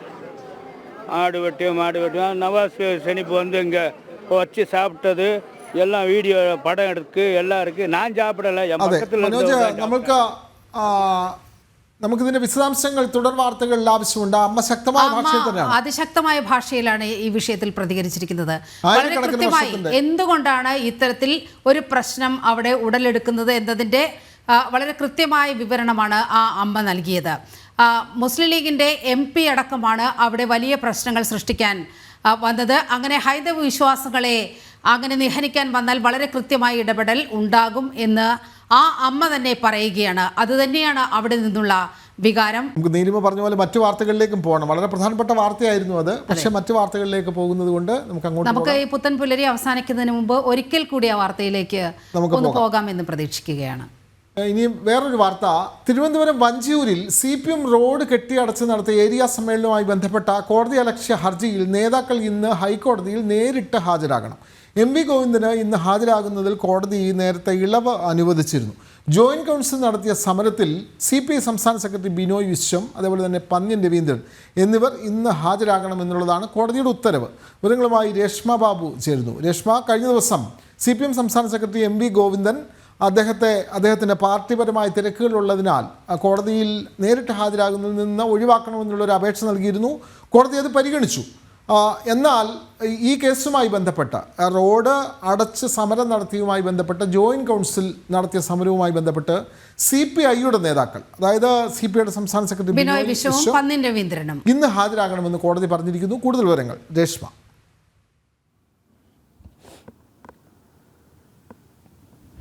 വിനോദ്, ഇക്കഴിഞ്ഞ ഡിസംബർ 5-ാം തീയതിയാണ് CPMന്റെ വഞ്ചിയൂർ ഏരിയ സമ്മേളനം റോഡ് കെട്ടിയടച്ചുകൊണ്ട് നടത്തിയത്. ഈ വിഷയത്തിലുള്ള കോടതിയലക്ഷ്യ ഹർജിയിൽ നേതാക്കൾ നേരിട്ട് ഹാജരാകണമെന്നുള്ളതായിരുന്നു ഹൈക്കോടതിയുടെ നേരത്തെയുള്ള ഇടക്കാല ഉത്തരവ്. അതോടൊപ്പം തന്നെ ഈ ഒരു സംഭവത്തിന് തൊട്ട് പിന്നാലെ തന്നെ ജോയിന്റ് കൗൺസിൽ നടത്തിയ സമരത്തിലും റോഡ് കയ്യേറിക്കൊണ്ട്, അതായത് നടപ്പാത കയ്യേറിക്കൊണ്ടായിരുന്നു. ഇതിൽ സംഘടനാ നേതാക്കൾക്ക് പുറമെ പന്ന്യൻ രവീന്ദ്രൻ, അതോടൊപ്പം തന്നെ ബിനോയ് വിശ്വം തുടങ്ങിയ CPI നേതാക്കളും ഹാജരാകണം. കഴിഞ്ഞ ദിവസമാണ് MV ഗോവിന്ദൻ ഹൈക്കോടതി ഡിവിഷൻ ബെഞ്ചിൽ, ഇതേ ഡിവിഷൻ ബെഞ്ചിന് മുന്നിൽ ഒരു അപേക്ഷ സമർപ്പിച്ചത്. അതായത് തനിക്ക് തൃശൂർ ജില്ലാ സമ്മേളനം നടക്കുന്ന ഒരു സാഹചര്യത്തിൽ ഇന്ന് നേരിട്ട് ഹാജരാകുന്നതിൽ നിന്ന് ഇളവ് വേണമെന്നുള്ളതായിരുന്നു ആവശ്യം. അതിൽ ഹൈക്കോടതി എടുത്തു പറഞ്ഞത് നേരിട്ട് ഹാജരാകുന്ന കാര്യത്തിൽ യാതൊരു വിട്ടുവീഴ്ചയുമില്ല, പക്ഷേ ഇന്ന് ഈ ഒരു രാഷ്ട്രീയപരമായിട്ടുള്ള ചില തിരക്കുകൾ കണക്കിലെടുത്തുകൊണ്ട് ഇന്ന് അദ്ദേഹത്തെ ഹാജരാകുന്നതിൽ നിന്ന് ഇളവ് അനുവദിച്ചിട്ടുണ്ട്. പകരം 12-ാം തീയതി 4 മണിക്ക് ഹാജരാകണമെന്നുള്ളതായിരുന്നു ഡിവിഷൻ ബെഞ്ചിന്റെ ഇടക്കാല ഉത്തരവ്. എന്തായാലും കോൺഗ്രസിന്റെ ധർണയുമായി ബന്ധപ്പെട്ട് ഡൊമിനിക് പ്രസന്റേഷൻ അടക്കമുള്ള നേതാക്കളും ഹാജരാകണമെന്നുള്ളതായിരുന്നു ഹൈക്കോടതിയുടെ ഇടക്കാല ഉത്തരവ്. ഇന്ന് ഉച്ചയ്ക്ക് ശേഷമായിരിക്കും ഹൈക്കോടതി ഡിവിഷൻ ബെഞ്ച് ഈ കോടതിയലക്ഷ്യ ഹർജികൾ പരിഗണിക്കുക. അതോടൊപ്പം തന്നെ പോലീസ് ഉദ്യോഗസ്ഥരും ഹാജരാകണമെന്നും ഹൈക്കോടതി ഇടക്കാല ഉത്തരവിലൂടെ നിർദ്ദേശം നൽകിയിരുന്നു. അതായത് ഈ കഴിഞ്ഞ ബാലരാമപുരത്ത് നടത്തിയ ഒരു ഫംഗ്ഷനുമായി ബന്ധപ്പെട്ട്, ജ്വാല പരിപാടിയുമായി ബന്ധപ്പെട്ട് അവിടുത്തെ സിറ്റി പോലീസ് കമ്മീഷണറാണ് ഹാജരാകേണ്ടത്. അതോടൊപ്പം തന്നെ Kochi city police commissioner Putta വിമലാദിത്യയും ഹാജരാകണമെന്നും ഹൈക്കോടതി നിർദ്ദേശം നൽകിയിരുന്നു. അതിനിടയിൽ തന്നെ പുട്ട വിമലാദിത്യ മാപ്പപേക്ഷ ഹൈക്കോടതിയിൽ സമർപ്പിച്ചിരുന്നു. ഇത് ഹൈക്കോടതി ഇന്ന് പരിഗണിക്കുമെന്നാണ് അറിയാൻ സാധിക്കുന്നത്. എന്തായാലും ഹൈക്കോടതി അന്ന് തന്നെ നിലപാട് വ്യക്തമാക്കിയതാണ്. അതായത് യാതൊരു വിട്ടുവീഴ്ചയും നേതാക്കൾ ഹാജരാകുന്ന കാര്യത്തിൽ കോടതിയിൽ നിന്ന് പ്രതീക്ഷിക്കേണ്ടതില്ല. കാരണം തുടരെ തന്നെ ഇതുമായി ബന്ധപ്പെട്ടുള്ള സംഭവ വികാസങ്ങൾ, അതായത് റോഡ് കയ്യേറിക്കൊണ്ടും നടപ്പാത കയ്യേറിക്കൊണ്ടുമുള്ള പരിപാടികൾ സംഘടിപ്പിക്കപ്പെടുന്നുണ്ട്, അത് ആവർത്തിക്കപ്പെടുന്ന ഒരു സാഹചര്യമുണ്ട്. ഈ ഒരു പശ്ചാത്തലത്തിൽ നേതാക്കൾ നേരിട്ട് ഹാജരാകണമെന്നുള്ള ഒരു നിലപാട് തന്നെയാണ് ഹൈക്കോടതി സ്വീകരിച്ചത്. CPMന്റെ ഭാഗത്തു നിന്നും CPMന്റെ സംസ്ഥാന സെക്രട്ടറി MV ഗോവിന്ദനെ കൂടാതെ തന്നെ മുൻ മന്ത്രി M വിജയകുമാർ, അതോടൊപ്പം തന്നെ A സമ്പത്ത് അടക്കമുള്ള നേതാക്കളാണ് ഹാജരാകേണ്ടത്. MV ഗോവിന്ദന് ഇന്ന് ഹാജരാകുന്നതിൽ മാത്രമാണ് ഹൈക്കോടതി ഡിവിഷൻ ബെഞ്ച് ഇളവ് അനുവദിച്ചിട്ടുള്ളത്. നേരത്തെ ഹൈക്കോടതി എടുത്തു പറഞ്ഞിട്ടുള്ളത് ഇതിൽ ആരൊക്കെയാണ്, അതായത് സംഘടനാ നേതാക്കൾ ആരൊക്കെയാണ് പങ്കെടുത്തിട്ടുള്ളത് അവരടക്കം കൃത്യമായിട്ട് ഹൈക്കോടതിയിൽ ഹാജരായിക്കൊണ്ട് മറുപടി സമർപ്പിച്ചേ മതിയാകൂ, അല്ലെങ്കിൽ മറുപടി പറഞ്ഞേ മതിയാകൂ എന്നുള്ളതാണ് ഡിവിഷൻ ബെഞ്ചിന്റെ നിലപാട്. എന്തായാലും ഹൈക്കോടതി ഡിവിഷൻ ബെഞ്ചാണ് ഈ വിഷയം പരിഗണിക്കുന്നത്. ഉച്ചയ്ക്ക് ശേഷമായിരിക്കും നേതാക്കൾ ഹാജരാകേണ്ടത്. ആ ഹാജരാകുന്ന സമയത്ത് ഹൈക്കോടതി ഏത് വിധത്തിലായിരിക്കും പരാമർശങ്ങൾ നടത്തുക എന്നുള്ളതാണ് ഏറെ നിർണായകം. നമ്മുടെ പ്രേക്ഷകർ ഇതിനോട് പ്രതികരിക്കുന്നുണ്ട്. സുനിൽരാജ് വടക്കേടത്ത് പറയുന്നത് എന്നാൽ താൻ കേസ് കൊട എന്ന് സിനിമ കാണുക എന്നുള്ളതാണ്. ഇത്തരത്തിൽ സമരങ്ങൾക്കെതിരെ ഉള്ള കേസുകളും നടപടിക്രമങ്ങളും ആണല്ലോ ആ സിനിമയുടെ തന്നെ. എന്തായാലും കോടതി എന്താണ് ഇക്കാര്യത്തിൽ പറയാൻ പോകുന്നത് എന്നത് വളരെ ശ്രദ്ധേയമാണ്. അതെ, ആർക്കെ വൈകുന്നേരം ചോദിക്കുന്നു സാധാരണക്കാർക്കൊക്കെ ഇങ്ങനെ ഇളവ് കിട്ടുമോ? അതൊക്കെ സാധാരണക്കാരുടെ ഒരു ചോദ്യമാണ് അല്ലേ, വളരെ പ്രസക്തമായ ചോദ്യമാണ്. കോടതി എന്ത് പറയും എന്ന് നമുക്ക് കാത്തിരിക്കാം. അതെ, മറ്റൊരു വളരെ പ്രധാനപ്പെട്ട വാർത്തയാണ് പ്രധാനമന്ത്രിയുടെ ദ്വിരാഷ്ട്ര സന്ദർശനമാണ്. പ്രധാനമന്ത്രിയുടെ ദ്വിരാഷ്ട്ര സന്ദർശനത്തിന് ഇന്ന് തുടക്കമാവുകയാണ്. പ്രധാനമന്ത്രി ഇന്ന് ഉച്ചയ്ക്ക് ഫ്രാൻസിലേക്ക് യാത്ര തിരിക്കും. പാരീസിൽ AI ഉച്ചകോടിയിൽ ഫ്രഞ്ച് പ്രസിഡന്റ് ഇമ്മാനുവൽ മാക്രോണിനൊപ്പം പങ്കെടുക്കും. ഫ്രാൻസിൽ നിന്നാണ് പ്രധാനമന്ത്രി US പോകുക. വിവരങ്ങളുമായി ഗൗതം ചേരുന്നുണ്ട്. ഗൗതം, വളരെ തന്ത്രപരമായ ഒരു നീക്കം ഈ വിദേശ സന്ദർശനത്തെ, ഫ്രഞ്ച് സന്ദർശനം അതുപോലെ തന്നെ US സന്ദർശനം, ഇതിനെ എങ്ങനെയാണ് വിലയിരുത്തേണ്ടത് ഈ ഘട്ടത്തിൽ?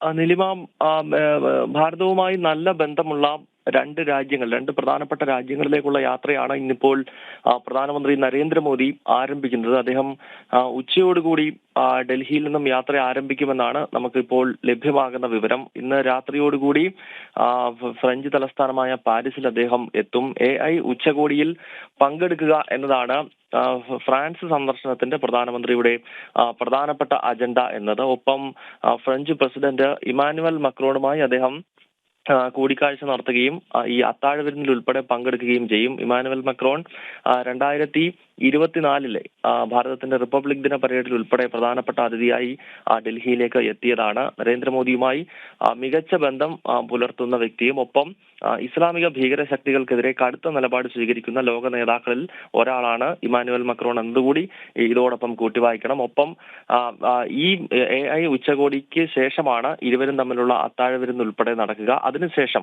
ഫ്രാൻസിലെ പൊതുപരിപാടികൾക്ക് ശേഷം പിന്നീട് പ്രധാനമന്ത്രി നരേന്ദ്രമോദി US-ലേക്ക് യാത്ര തിരിക്കും. 2 ദിവസം അദ്ദേഹം US-ലുണ്ടാകും. വ്യാഴാഴ്ചയാണ് അമേരിക്കൻ പ്രസിഡന്റ് ഡൊണാൾഡ് ട്രംപ് ഉൾപ്പെടെയുള്ള പ്രമുഖരുമായി പ്രധാനമന്ത്രി കൂടിക്കാഴ്ച നടത്തുക. നമുക്കറിയാം, നിലവിൽ അമേരിക്കയിലേക്ക് അനധികൃതമായി കുടിയേറിയ ആളുകളെ വിവിധ രാജ്യങ്ങളിലേക്ക് അമേരിക്ക തിരിച്ചയക്കുന്നത് വലിയ വിവാദമായി അല്ലെങ്കിൽ വലിയ ചർച്ചാ വിഷയമായി നിൽക്കുന്ന ഘട്ടത്തിൽ കൂടിയാണ് പ്രധാനമന്ത്രി നരേന്ദ്രമോദിയുടെ ഇപ്പോഴത്തെ അമേരിക്ക സന്ദർശനം എന്നതുകൂടി എടുത്തു പറയേണ്ടതുണ്ട്. എന്തായാലും ഈ 2 രാഷ്ട്രങ്ങളിലേക്കുള്ള സന്ദർശനത്തിന് ഇന്ന് ഉച്ചയോടുകൂടി അദ്ദേഹം ഡൽഹിയിൽ നിന്നും യാത്ര തുടങ്ങും. ഗൗതം സൂചിപ്പിച്ചതുപോലെ തന്നെ അമേരിക്കൻ പ്രസിഡന്റുമായുള്ള ചർച്ചയിൽ അവിടെ നിന്നുള്ള അനധികൃത കുടിയേറ്റക്കാരെ കയറ്റി അയക്കുന്ന വിഷയം, ഇവിടെ ഭാരതത്തിൻ്റെ ഒരു പ്രതിഷേധം സ്വാഭാവികമായും നമ്മുടെ പ്രധാനമന്ത്രി അവിടെ അറിയിക്കാൻ സാധ്യതയുണ്ടല്ലോ. കാരണം അവിടെ നിന്നുള്ള ഭാരതീയരായ വംശജരെ ഇങ്ങോട്ടേക്ക് കൊണ്ടുവന്നത്, അത് വിലങ്ങ് വെച്ച് കൊണ്ടുവന്നു തുടങ്ങിയ വലിയ പ്രതിഷേധങ്ങൾ ഉയർന്നിട്ടുണ്ട്. അന്ന് തന്നെ ഭാരതം അതിൻ്റെ അമർഷം അറിയിച്ചതുമാണ്. ഇപ്പോൾ പ്രധാനമന്ത്രി നേരിട്ട് ഡൊണാൾഡ് ട്രംപിനെ കാണുമ്പോൾ അത്തരം കാര്യങ്ങൾ കൂടി ചർച്ചാ വിഷയമാകുമെന്നുള്ള കാര്യം ഉറപ്പല്ലേ ഗൗതം? അത്തരം വിഷയങ്ങൾ തീർച്ചയായും ചർച്ചയാകാനുള്ള സാധ്യതയാണ് കാണുന്നത്. നേരത്തെ ഈ അനധികൃത കുടിയേറ്റക്കാരെ തിരിച്ചു കൊണ്ടുവന്ന ശൈലിയെ ഭാരതം വിമർശിക്കുകയും അതിലുള്ള അതൃപ്തി അമേരിക്കയെ നേരിട്ട് അറിയിക്കുകയും ചെയ്തതാണ്. ഇതിന് ശേഷമുള്ള പ്രധാനമന്ത്രിയുടെ ആദ്യത്തെ US സന്ദർശനമാണ്. അതിനാൽ സ്വാഭാവികമായും ഈ വിലങ്ങണിയിച്ചും മറ്റും ഈ വിമാനങ്ങളിൽ യാത്ര ചെയ്യിപ്പിച്ചു, അത് ഒരു മനുഷ്യാവകാശ ലംഘനത്തിന്റെ ഭാഗമാണ് എന്ന കൃത്യമായ വിലയിരുത്തൽ കേന്ദ്ര സർക്കാരിനുണ്ട്. ഇക്കാര്യം കേന്ദ്ര വിദേശകാര്യ മന്ത്രാലയം തന്നെ നേരിട്ട് വ്യക്തമാക്കിയതാണ്. എന്തായാലും പ്രസിഡന്റ് ഡൊണാൾഡ് ട്രംപുമായുള്ള കൂടിക്കാഴ്ചയിൽ ഇക്കാര്യത്തിലുള്ള ഭാരതത്തിന്റെ അതൃപ്തി പ്രധാനമന്ത്രി അറിയിക്കും എന്ന് തന്നെയാണ് നമുക്ക് മനസ്സിലാക്കാൻ സാധിക്കുന്നത്. ലോകത്തിന്റെ വിവിധ ഭാഗങ്ങളിൽ നിന്നും ഇത്തരത്തിൽ അനധികൃത കുടിയേറ്റക്കാർ അമേരിക്കയിലേക്ക് എത്തുകയും ഈ ട്രംപ് ഭരണകൂടം ഇത്തരത്തിൽ അനധികൃതമായി കുടിയേറ്റക്കാരെ തിരിച്ച് അവരവരുടെ രാജ്യങ്ങളിലേക്ക് അയക്കുന്ന ഒരു രീതിയുണ്ട്. എല്ലാ രാജ്യങ്ങളിലേക്കും ഇത്തരത്തിൽ ഈ പൗരന്മാരെ മടക്കി അയക്കുന്ന രീതിയുണ്ട്. അതിൽ 102 ഭാരതീയരെയും അമേരിക്കയിൽ നിന്നും അമൃത്സറിലേക്ക് അമേരിക്കയുടെ സൈനിക വിമാനത്തിൽ അയച്ചു. അതിൽ അയക്കുന്ന ശൈലിയിലാണ് വലിയ തോതിലുള്ള വിമർശനം ലോകത്തിന്റെ വിവിധ ഭാഗങ്ങളിൽ രൂപപ്പെട്ടത്. തീർച്ചയായും അത്തരം വിഷയങ്ങളും പ്രധാനമന്ത്രിയുടെ ഈ ഒരു US സന്ദർശനത്തിനിടയിൽ ചർച്ചയാകുമെന്ന കാര്യത്തിൽ തർക്കമില്ല. ശരി, ഭാരതത്തെ സംബന്ധിച്ച് അതിനിർണായകമായ ചുവടുവയ്പ്പുകളാണ് വരും മണിക്കൂറുകളിൽ ഉണ്ടാകാൻ പോകുന്നത്. പ്രത്യേകിച്ച് അമേരിക്ക സന്ദർശനം, ട്രംപുമായുള്ള കൂടിക്കാഴ്ചയിൽ എന്തെല്ലാം വിഷയങ്ങൾ വരും എന്നത് വളരെ ശ്രദ്ധേയമാണ്. പ്രത്യേകിച്ച് നയതന്ത്ര തലത്തിലുള്ള സഹകരണം മുൻപത്തേതിനേക്കാൾ മുൻപത്തെ അമേരിക്കൻ ഭരണകൂടവുമായുള്ളതിനേക്കാൾ അതിശക്തമായ രീതിയിൽ ഈ നയതന്ത്ര തലത്തിലുള്ള ഒരു സഹകരണം ഭാരതം പ്രതീക്ഷിക്കുകയാണ്. അതിനുള്ള നിർണായകമായ ചുവടുവയ്പ്പുകൾ പ്രധാനമന്ത്രിയുടെ ഈ സന്ദർശനങ്ങളിൽ ഉണ്ടാകും എന്നാണ് വിലയിരുത്തപ്പെടുന്നത്. ഗൗതം അനന്തനാരായണൻ. മറ്റൊരു പ്രധാനപ്പെട്ട വാർത്തയാണ് ഈ പകുതിവില തട്ടിപ്പ് വലിയ പ്രശ്നമായി മാറുകയാണ്. എല്ലാ ജില്ലകളിലും കേസെടുക്കുകയാണ്. പകുതിവില തട്ടിപ്പ് ഫുൾ തട്ടിപ്പാണ്. അതാണ് പകുതിവില തട്ടിപ്പിലെ പ്രതി അനന്തകൃഷ്ണന്റെ കസ്റ്റഡി കാലാവധി ഇന്ന് അവസാനിക്കും. 5 ദിവസത്തെ കസ്റ്റഡി കാലാവധിക്ക് ശേഷമാണ് ഇന്ന് അനന്തുവിനെ കോടതിയിൽ ഹാജരാക്കുന്നത്. അതേസമയം അനന്തുവുമായുള്ള തെളിവെടുപ്പിൽ പോലീസിന് നിർണായക വിവരങ്ങൾ ലഭിച്ചുവെന്നാണ് സൂചന. വിവരങ്ങളുമായി രേഷ്മ ബാബു ചേരുന്നു. രേഷ്മ, എല്ലാ ജില്ലകളിലും ഈ അനന്തകൃഷ്ണൻ വലിയ തട്ടിപ്പ് നടത്തിയിരിക്കുന്നു. പകുതി വിലയ്ക്ക് വാഹനങ്ങൾ നൽകാമെന്നുള്ള പേരിൽ വിവിധ ഏജൻസികളുമായി ചേർന്ന് പണമിടപാടുകൾ നടത്തി വിശ്വാസം നേടിയെടുത്ത് രാഷ്ട്രീയ നേതാക്കളെ പങ്കെടുപ്പിച്ച് അതേപോലെ തന്നെ റിട്ടയർഡ് ജസ്റ്റിസുമാരെ ഒക്കെ അതിൽ അംഗങ്ങളാക്കി അല്ലെങ്കിൽ അതിൻ്റെ നിയമ ഉപദേശകരാക്കി ഒക്കെ ജനങ്ങളെ വിശ്വസിപ്പിച്ച് കോടിക്കണക്കിന് രൂപ തട്ടിയെടുത്ത കേസാണ്. തെളിവെടുപ്പിൽ കൂടുതൽ വിവരങ്ങൾ ലഭിക്കുകയാണ്. രേഷ്മ ബാബു.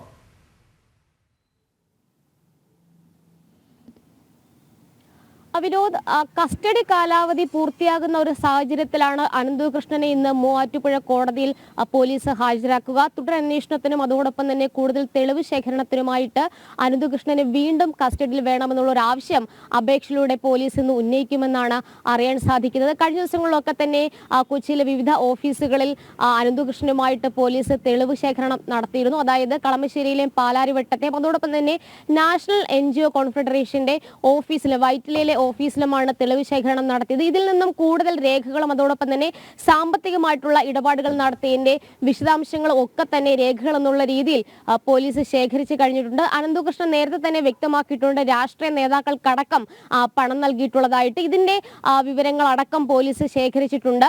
റൂറൽ SP-യുടെ നേതൃത്വത്തിലുള്ള സംഘം ഇതുമായി ബന്ധപ്പെട്ടുള്ള അന്വേഷണം നടത്തുകയാണ്. എന്തായാലും കൂടുതൽ കാര്യങ്ങൾ, അതായത് കൂടുതൽ വ്യക്തത വരുത്താനായിട്ട് അനന്തകൃഷ്ണനെ വീണ്ടും കസ്റ്റഡിയിൽ വേണമെന്നുള്ള ഒരു ആവശ്യം തന്നെയായിരിക്കും പോലീസ് കോടതിയിൽ ഉന്നയിക്കുക. വിവിധയിടങ്ങളിൽ, വിവിധ ജില്ലകളിൽ ഈ തട്ടിപ്പിനുമായി ബന്ധപ്പെട്ട് കൂടുതൽ പരാതികൾ വരുന്ന ഒരു സാഹചര്യമുണ്ട്. പറവൂർ കേന്ദ്രമാക്കി മാത്രം ആക്ഷൻ കൗൺസിൽ രൂപീകരിച്ചുകൊണ്ടുള്ള ഒരു നീക്കത്തിലേക്ക് പരാതിക്കാർ കഴിഞ്ഞ ദിവസം തന്നെ രംഗത്ത് വന്നിരുന്നു. അതിനിടയിൽ തന്നെയാണ് കൂടുതൽ തെളിവുകൾ, അതായത് അനന്തകൃഷ്ണന്റെ വീട് അതോടൊപ്പം തന്നെ അനന്തകൃഷ്ണൻ വാങ്ങിച്ചു കൂട്ടിയ വസ്തുവകൾ ഇതടക്കം കേന്ദ്രീകരിച്ചുള്ള അന്വേഷണത്തിലേക്കും പോലീസ് കടക്കുന്നുണ്ട്. ഒപ്പം തന്നെ കഴിഞ്ഞ ദിവസം അനന്തകൃഷ്ണൻ മാധ്യമങ്ങളോട് പറഞ്ഞിട്ടുള്ളത് സായിഗ്രാമം ഗ്ലോബൽ ട്രസ്റ്റിന്റെ ചെയർമാനായിട്ടുള്ള ആനന്ദകുമാറിന് അടക്കം മറ്റ് രാഷ്ട്രീയ നേതാക്കൾക്കും പണം നൽകിയിട്ടുണ്ട് എന്നുള്ളതാണ്. ലാലി വിൻസനും പണം നൽകിയിട്ടുണ്ട്. ഇതുമായി ബന്ധപ്പെട്ടുള്ള രേഖകളും തെളിവുകളും തന്റെ പക്കൽ ഉണ്ട് എന്നാണ് അനന്തകൃഷ്ണൻ കഴിഞ്ഞ ദിവസം മാധ്യമങ്ങളോടക്കം വ്യക്തമാക്കിയത്. N രാധാകൃഷ്ണന് പണം നൽകിയിട്ടില്ല എന്നും മാധ്യമങ്ങളോട് അനന്തകൃഷ്ണൻ പ്രതികരിക്കുകയുണ്ടായി. എന്തായാലും അന്വേഷണം കൂടുതൽ വ്യാപിപ്പിക്കുകയാണ് പോലീസ്. അനന്തകൃഷ്ണന്റെ ഈ പണം ഇടപാട് സംബന്ധിച്ചുള്ള രേഖകൾ കിട്ടിയ ഒരു സാഹചര്യത്തിൽ ഇതിന്റെ സ്രോതസ് എവിടെ നിന്നാണ്, NGO-കൾ ഏതൊക്കെ തരത്തിൽ ഇതുമായി ബന്ധപ്പെട്ട് അനന്തകൃഷ്ണന് കൂട്ടുനിന്നിട്ടുണ്ട്, ഇതടക്കമുള്ള കാര്യങ്ങളിലേക്കാണ് പോലീസിന്റെ അന്വേഷണം ഇനി എത്തുക. എന്തായാലും 5 ദിവസം കസ്റ്റഡിയിൽ ഉണ്ടായിരുന്നു. ഇനി കൂടുതൽ ദിവസങ്ങളിൽ കസ്റ്റഡിയിൽ വേണമെന്നുള്ള ഒരു ആവശ്യം പോലീസ് മൂവാറ്റുപുഴ കോടതിയിൽ ഉന്നയിക്കും. കോടതിയുടെ തീരുമാനമായിരിക്കും ഇക്കാര്യത്തിൽ നിർണായകമാവുക. എന്തായാലും അന്വേഷണം പുരോഗമിക്കുന്നുണ്ട്. അതിനിടയിൽ തന്നെ കൂടുതൽ പരാതികൾ ഇതുമായി ബന്ധപ്പെട്ട് എറണാകുളത്തടക്കമുള്ള ജില്ലകളിൽ വരികയും ചെയ്യുന്നുണ്ട്. വിനോദ്, അതെ, പകുതി വില തട്ടിപ്പിൽ പ്രതി അനന്തകൃഷ്ണന്റെ കസ്റ്റഡി കാലാവധി ഇന്ന് അവസാനിക്കുകയാണ്.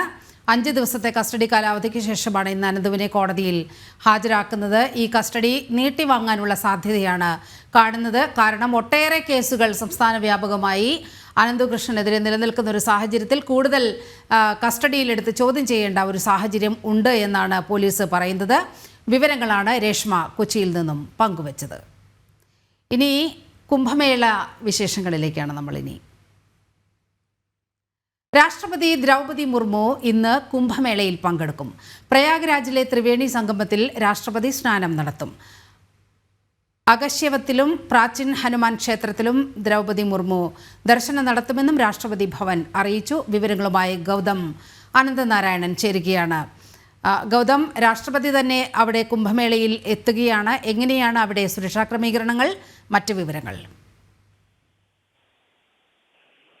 നിലിമ, പ്രധാനമന്ത്രിക്ക് ശേഷം രാഷ്ട്രപതി ദ്രൗപദി മുർമുവും കുംഭമേളയിലേക്ക് എത്തുകയാണ്. പ്രയാഗ്രാജിൽ 144 വർഷങ്ങൾക്ക് ശേഷം നടക്കുന്ന മഹാകുംഭമേളയുടെ ഭാഗമാകാനാണ് പ്രമുഖർ ഓരോ ദിവസവും പ്രയാഗ്രാജിലേക്ക് എത്തിക്കൊണ്ടിരിക്കുന്നത്. ഇന്നിപ്പോൾ പ്രധാനപ്പെട്ട സ്നാനങ്ങളിൽ ഈ രാഷ്ട്രപതി ഭാഗമാകുന്നുണ്ട്. ത്രിവേണി സംഗമത്തിലാണ് രാഷ്ട്രപതി ദ്രൗപദി മുർമു ഇന്നിപ്പോൾ സ്നാനം നടത്തുക. അതിനുശേഷം പ്രാചീൻ ഹനുമാൻ ക്ഷേത്രം ഉൾപ്പെടെ പ്രയാഗ്രാജിലെ പ്രധാനപ്പെട്ട ക്ഷേത്രങ്ങളിൽ രാഷ്ട്രപതി ദർശനം നടത്തും എന്നാണ് രാഷ്ട്രപതി ഭവൻ ഇപ്പോൾ ഔദ്യോഗികമായി അറിയിച്ചിട്ടുള്ളത്. ഏതാണ്ട് 8 മണിക്കൂർ സമയം ഇന്ന് കുംഭമേള നഗരിയിൽ രാഷ്ട്രപതി ദ്രൗപദി മുർമു ചെലവഴിക്കും.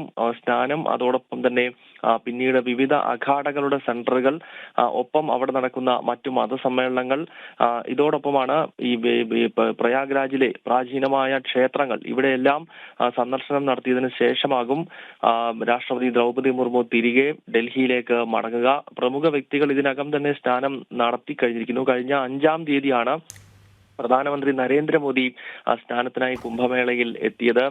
ഭൂട്ടാൻ രാജാവും അതോടൊപ്പം തന്നെ കേന്ദ്ര ആഭ്യന്തരമന്ത്രി അമിത്ഷായും ഉൾപ്പെടെയുള്ളവർ മുൻ ആഴ്ചകളിൽ ഈ പ്രയാഗ്രാജിൽ എത്തുകയും സ്നാനം ചെയ്യുകയും ചെയ്തിരുന്നു. ഇതിന് പിന്നാലെയാണ് ഇപ്പോൾ രാഷ്ട്രപതി ദ്രൗപദി മുർമുവും കുംഭമേളയിലേക്ക് എത്തുന്നത്. രാഷ്ട്രപതി ദ്രൗപദി മുർമുവും ഇന്ന് മഹാകുംഭമേളയിലേക്ക് എത്തുകയാണ്. വലിയ സുരക്ഷാ ക്രമീകരണങ്ങളാണ് അവിടെ ഏർപ്പെടുത്തിയിരിക്കുന്നത്. പുത്തൻപുലരി അതിന്റെ പകുതി സമയം പിന്നിടുന്നു. 8 മണിയായിരിക്കുന്നു. നമുക്ക് പ്രധാന വാർത്തകൾ ഒരിക്കൽ കൂടി നോക്കിയ ശേഷം തിരികെ.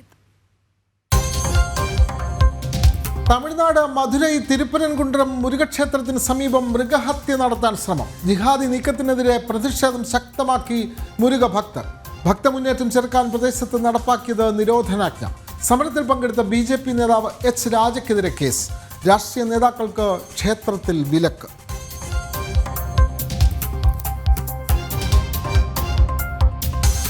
പ്രധാനമന്ത്രി നരേന്ദ്രമോദി ഫ്രാൻസിലേക്ക് 2 ദിവസത്തെ സന്ദർശനം. ഫ്രഞ്ച് പ്രസിഡന്റിന്റെ പ്രത്യേക ക്ഷണപ്രകാരം പാരീസിൽ AI ഉച്ചകോടിയിലും മോദി പങ്കെടുക്കും. പിന്നീട് US സന്ദർശനം.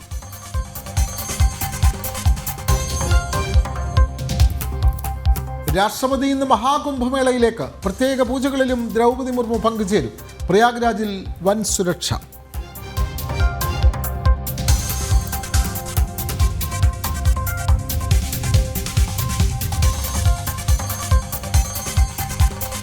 സംസ്ഥാനത്ത് വീണ്ടും പോലീസ് കാടത്തം. അമ്മയുടെ മുന്നിൽ വെച്ച് കുട്ടിയുടെ മുഖത്തിടിച്ച് SI.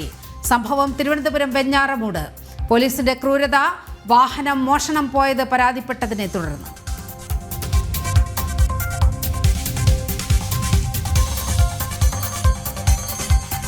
പകുതി വില തട്ടിപ്പിൽ അന്വേഷണം ഊർജിതം. പ്രത്യേക അന്വേഷണ സംഘത്തെ ഇന്ന് രൂപീകരിക്കും. പ്രതി അനന്തകൃഷ്ണനെ കോടതിയിൽ ഹാജരാക്കാൻ പോലീസ്. തെളിവെടുപ്പിൽ നിർണായക വിവരങ്ങൾ ലഭിച്ചെന്ന് സൂചന.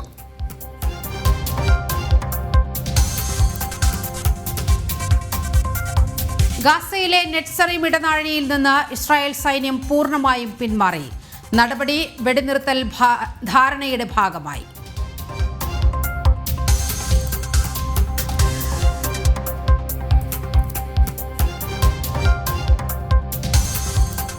ബജറ്റ് പൊതുചർച്ചയ്ക്കായി നിയമസഭ ഇന്ന് വീണ്ടും സമ്മേളിക്കും. ക്ഷേമ പെൻഷൻ തട്ടിപ്പ്, കേരള ഫിനാൻഷ്യൽ കോർപ്പറേഷൻ വിവാദം, PPE കിറ്റ് അഴിമതി തുടങ്ങിയ വിഷയങ്ങളിൽ ധനമന്ത്രിയുടെ മറുപടി ഇന്ന്.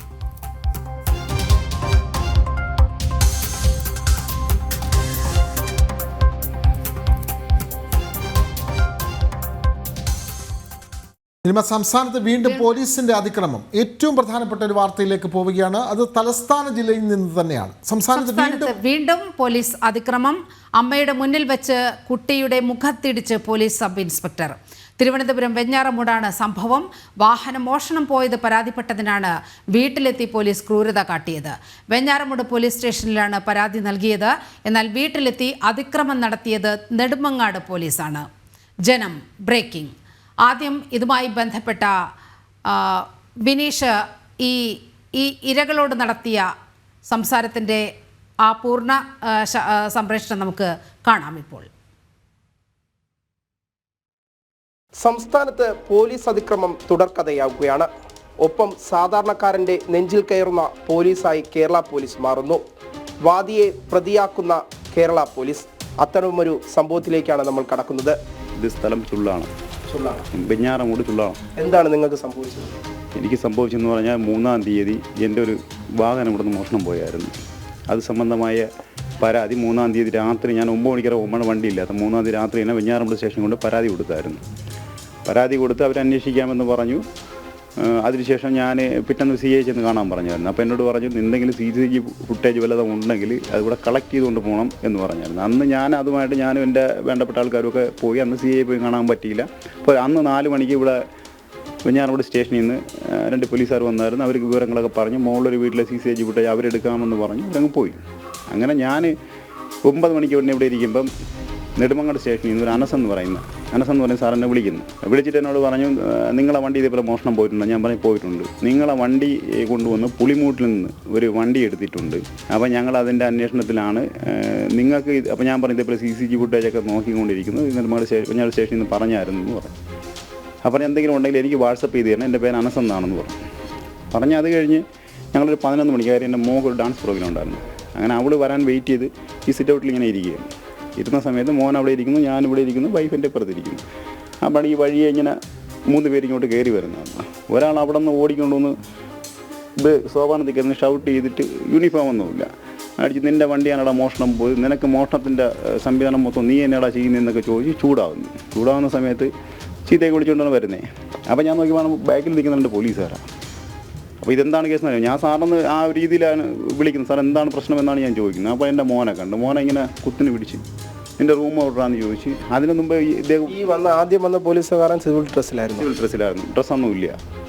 അപ്പോൾ ഇതിനു മുമ്പ് പുള്ളി ഇവിടുന്ന് ഒരു മൊബൈൽ എടുത്തു പോകും. 2 പോലീസുകാരും പോലീസ് വേഷത്തിലായിരുന്നു.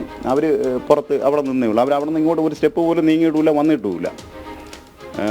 എന്നിട്ട് വലിച്ചെടുത്ത് ഇവിടെ നമ്മൾ ഒരു അടി അടിച്ച് കൊണ്ടുപോകുക റൂമിൽ. ഈ വന്ന പോലീസുകാരനെ ആരാണെന്ന് നിങ്ങൾക്ക് മനസ്സിലായിട്ടുണ്ട്? ഏത് സ്റ്റേഷനിൽ നിന്ന് വന്നതാണെന്ന് മനസ്സിലായി? ഞാൻ ചോദിച്ചു നിങ്ങൾ ആരാണ്, എന്താണ് കാര്യം? അപ്പം പറഞ്ഞ് ഞാൻ നെടുമങ്ങാട്ടത്തെ SI ആണ്, എൻ്റെ പേര് ഓസ്റ്റിൻ എന്നാണ്. ഞാൻ പറഞ്ഞു അതെന്താ സാർ തെളിവ്? ഞാൻ എൻ്റെ നമ്പർ ഇടാമെന്ന് പറഞ്ഞു.